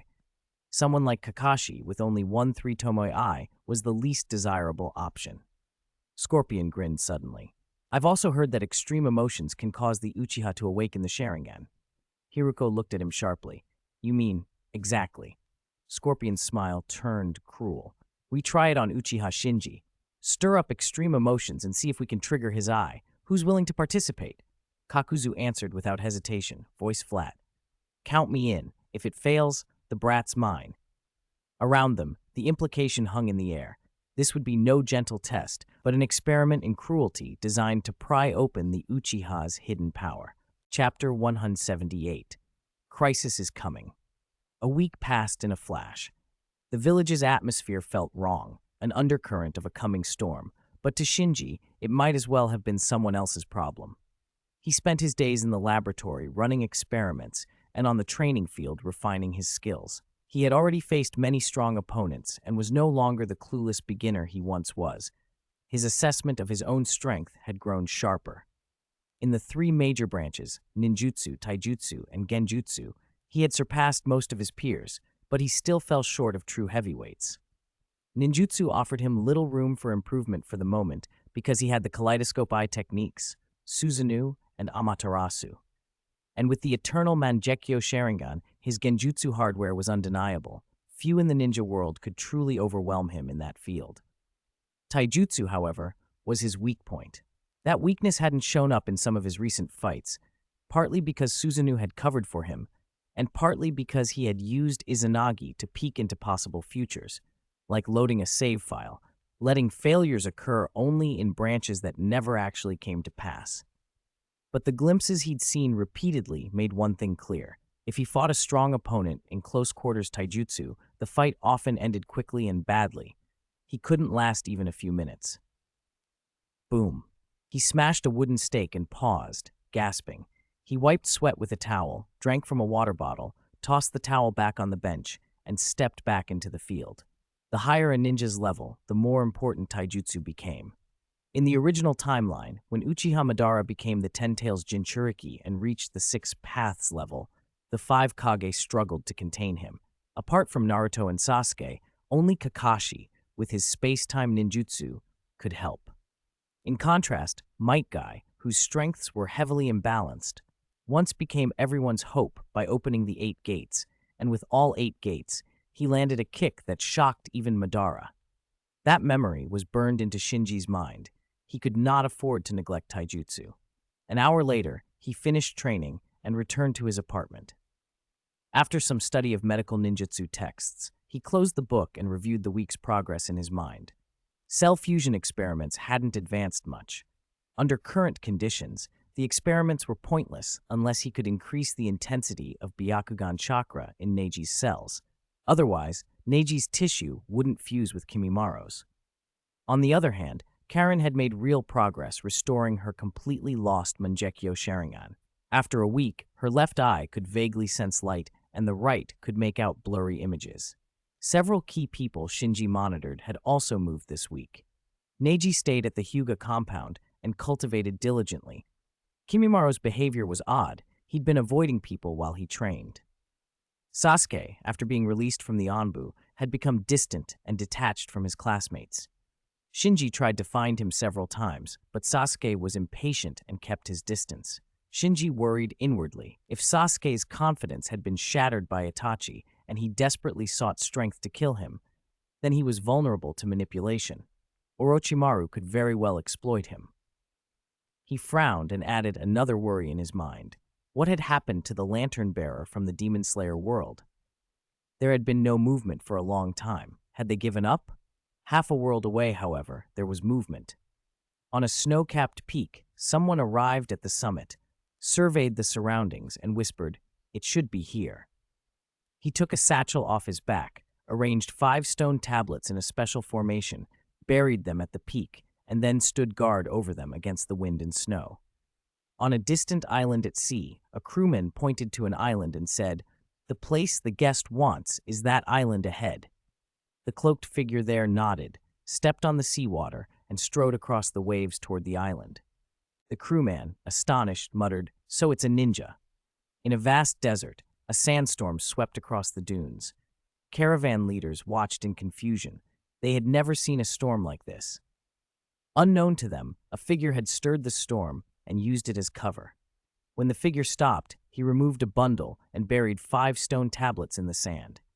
In a forest, a person dropped silently from the treetops and moved through the undergrowth without provoking any beasts. Where he passed, silence reigned. He stopped at an unremarkable cave, confirmed his mark, and went inside to bury a set of tablets.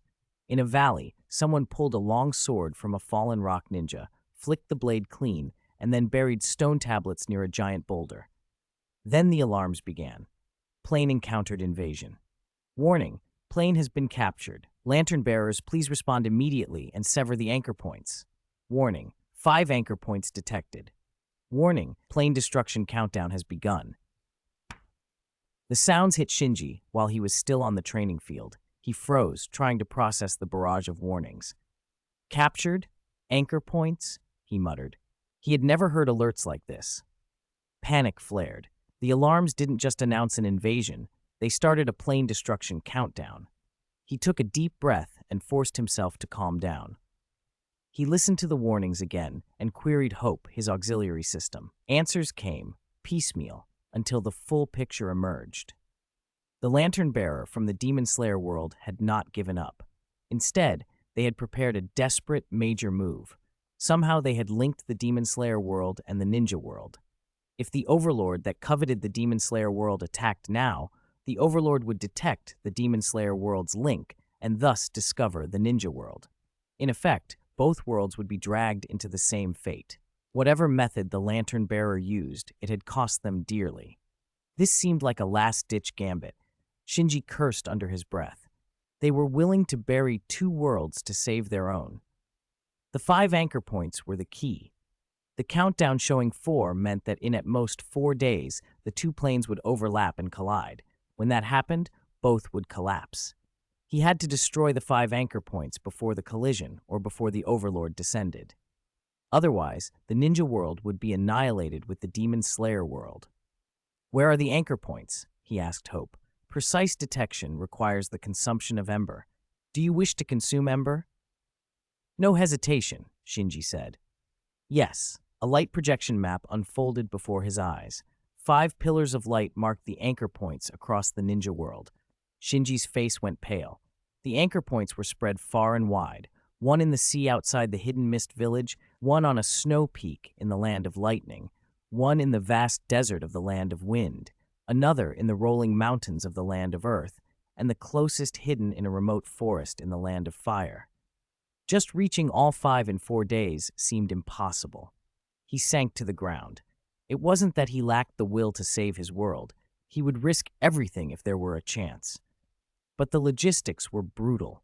Whoever arranged this would have placed their strongest agents to guard the anchor points. The Lantern Bearer might have sent operatives into the ninja world itself. Severing all 5 within 4 days was an impossible mission for one person. He ran possibilities through his head. Shadow clones? No. A clone's strength wasn't enough. Creating 5 clones would probably be useless. Sending Haku and Karen to split up? Risky. They were only a couple of people and had little solo combat experience. Asking them to raid unknown, heavily guarded locations would be to gamble with their lives. Neji was still an academy student. Assigning him would be a death sentence. Deidara might have the mobility, but he was out of Shinji's sensing range. Contacting him quickly wasn't feasible. Shinji counted on his fingers. He could personally handle 1 anchor point. Yugito Ni's injuries had mostly healed. She might manage 1. If Karen could put on the partially restored Manjikyo and Haku cooperated, they might handle another. Even in the best case, he could only cover 3 anchor points, and Yugito was under genjutsu control with limited independent consciousness, so her combat effectiveness was uncertain. Whether Karen and Haku could take an anchor point alone was unknown. Even Shinji didn't trust that he himself could cut every anchor point 100%. A worse problem gnawed at him. Should he tell the 5 Kaj? He could imagine their reaction. No sensible leader would deploy elite forces to unknown coordinates based on the word of an 8-year-old. To make them believe him, Shinji would have to reveal his trump cards, his identity as a lantern bearer, and the nature of the Demon Slayer world link. That would spread sensitive information through the chain of command. If the Demon Slayer world's contamination of the ninja world began at the top, it could accelerate the collapse instead of stopping it. He sat there with the map hovering in his mind and the countdown ticking down. Time was running out. Chapter 179. Get ready to be put to the test. If he had more time, if Shinji could have given himself more time to prepare, he was confident he could persuade some of the higher-ups in the village about the coming apocalypse. But time was already painfully short, and his status didn't help. A Ninja Academy student, young and an Uchiha remnant, someone the village leadership instinctively distrusted. Even ignoring the pollution problem, building mutual trust would take time he didn't have. No, he told himself. It's not time to burn bridges. There have to be other ways. He had seen a world swallowed by an overlord once before. There, the pollution spread so fast the overlord locked on completely. Even united, every living thing had been powerless. He could not afford to give up prematurely. He even suspected that the lantern bearer from the Demon Slayer world might have been trying to force him into a stupid decision under pressure. The thought made his jaw tighten as he paced the training ground. But without informing the village leadership, he couldn't possibly field enough manpower to deal with 5 anchor points in 4 days. That gap wasn't a matter of tactics anymore. It was a sheer lack of force. And the enemy still had at least 4 upper moons, he thought, and likely replenishments coming in. The fact that the enemy had already used mutual destruction techniques meant they were no longer afraid of pollution. The Demon Slayer forces had probably reached some consensus and could send continuous reinforcements. The upper and lower moons he had killed before were likely already replaced. He couldn't do it alone. He had to bring in the 5 great Shinobi countries, or the Akatsuki. Shinji's eyes narrowed as the plan took shape. Cooperation didn't necessarily require telling the whole truth. It only required achieving the goal. What could he use to entice the Akatsuki? Aside from the Two-Tails Jinchuriki, there was nothing that would make them move. But if he used the Akatsuki as bait, he could lure the 5 great shinobi countries into action. Haku is backed by Hidden Mist, Karin by Kusagakure, he thought. If I use Haku and Karin, I can draw Hidden Mist and Kusagakure in. Alone, Haku and Karin might not be enough to close an anchor point, but an entire village raiding an anchor point? That could tip the scales. Hidden Mist and Kusagakure still aren't enough, he continued. I need more villages. Kimimaro is tied to Orochimaru. Neji has Hyuga backing. Kumogakure will be desperate to rescue the Two-Tails Jinchuriki. Use the right pieces, and he could make the villages do the work for him, without laying all his cards on the table. There was no time to waste. He moved. First, he donned Akatsuki robes and went to Karin's room. He told her everything, explicitly, in detail, explaining the threat and the plan. Karin was his servant, and thus immune to the pollution, so she could be told everything. Before he left, he placed a pair of Manjikyo Sharingan, eyes capable of Susanoo, into her. She listened carefully, not daring to miss a single word. Do you understand? He asked. I understand, Karin replied, voice steady. The fate of the ninja world was at stake. She wouldn't be careless. There isn't much time. Act now, Shinji said. Yes. After Karin, he found Haku and laid the situation out to him as well. Haku stared, shocked, then asked quietly, My lord, will this work?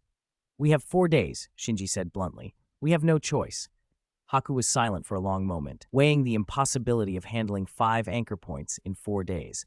Finally, he bowed, solemn. Please rest assured, I will do my utmost. Act, Shinji ordered. Yes, Haku answered and left. Shinji's next stop was Konoha. In one afterimage, he appeared on the training field where Kimimaro had been training alone since the mission to retrieve Sasuke. Wooden stakes exploded in succession. Bang, bang, bang. Nearly 20 of them felled in a breath or two. The afterimage faded and revealed Kimimaro, breathing hard.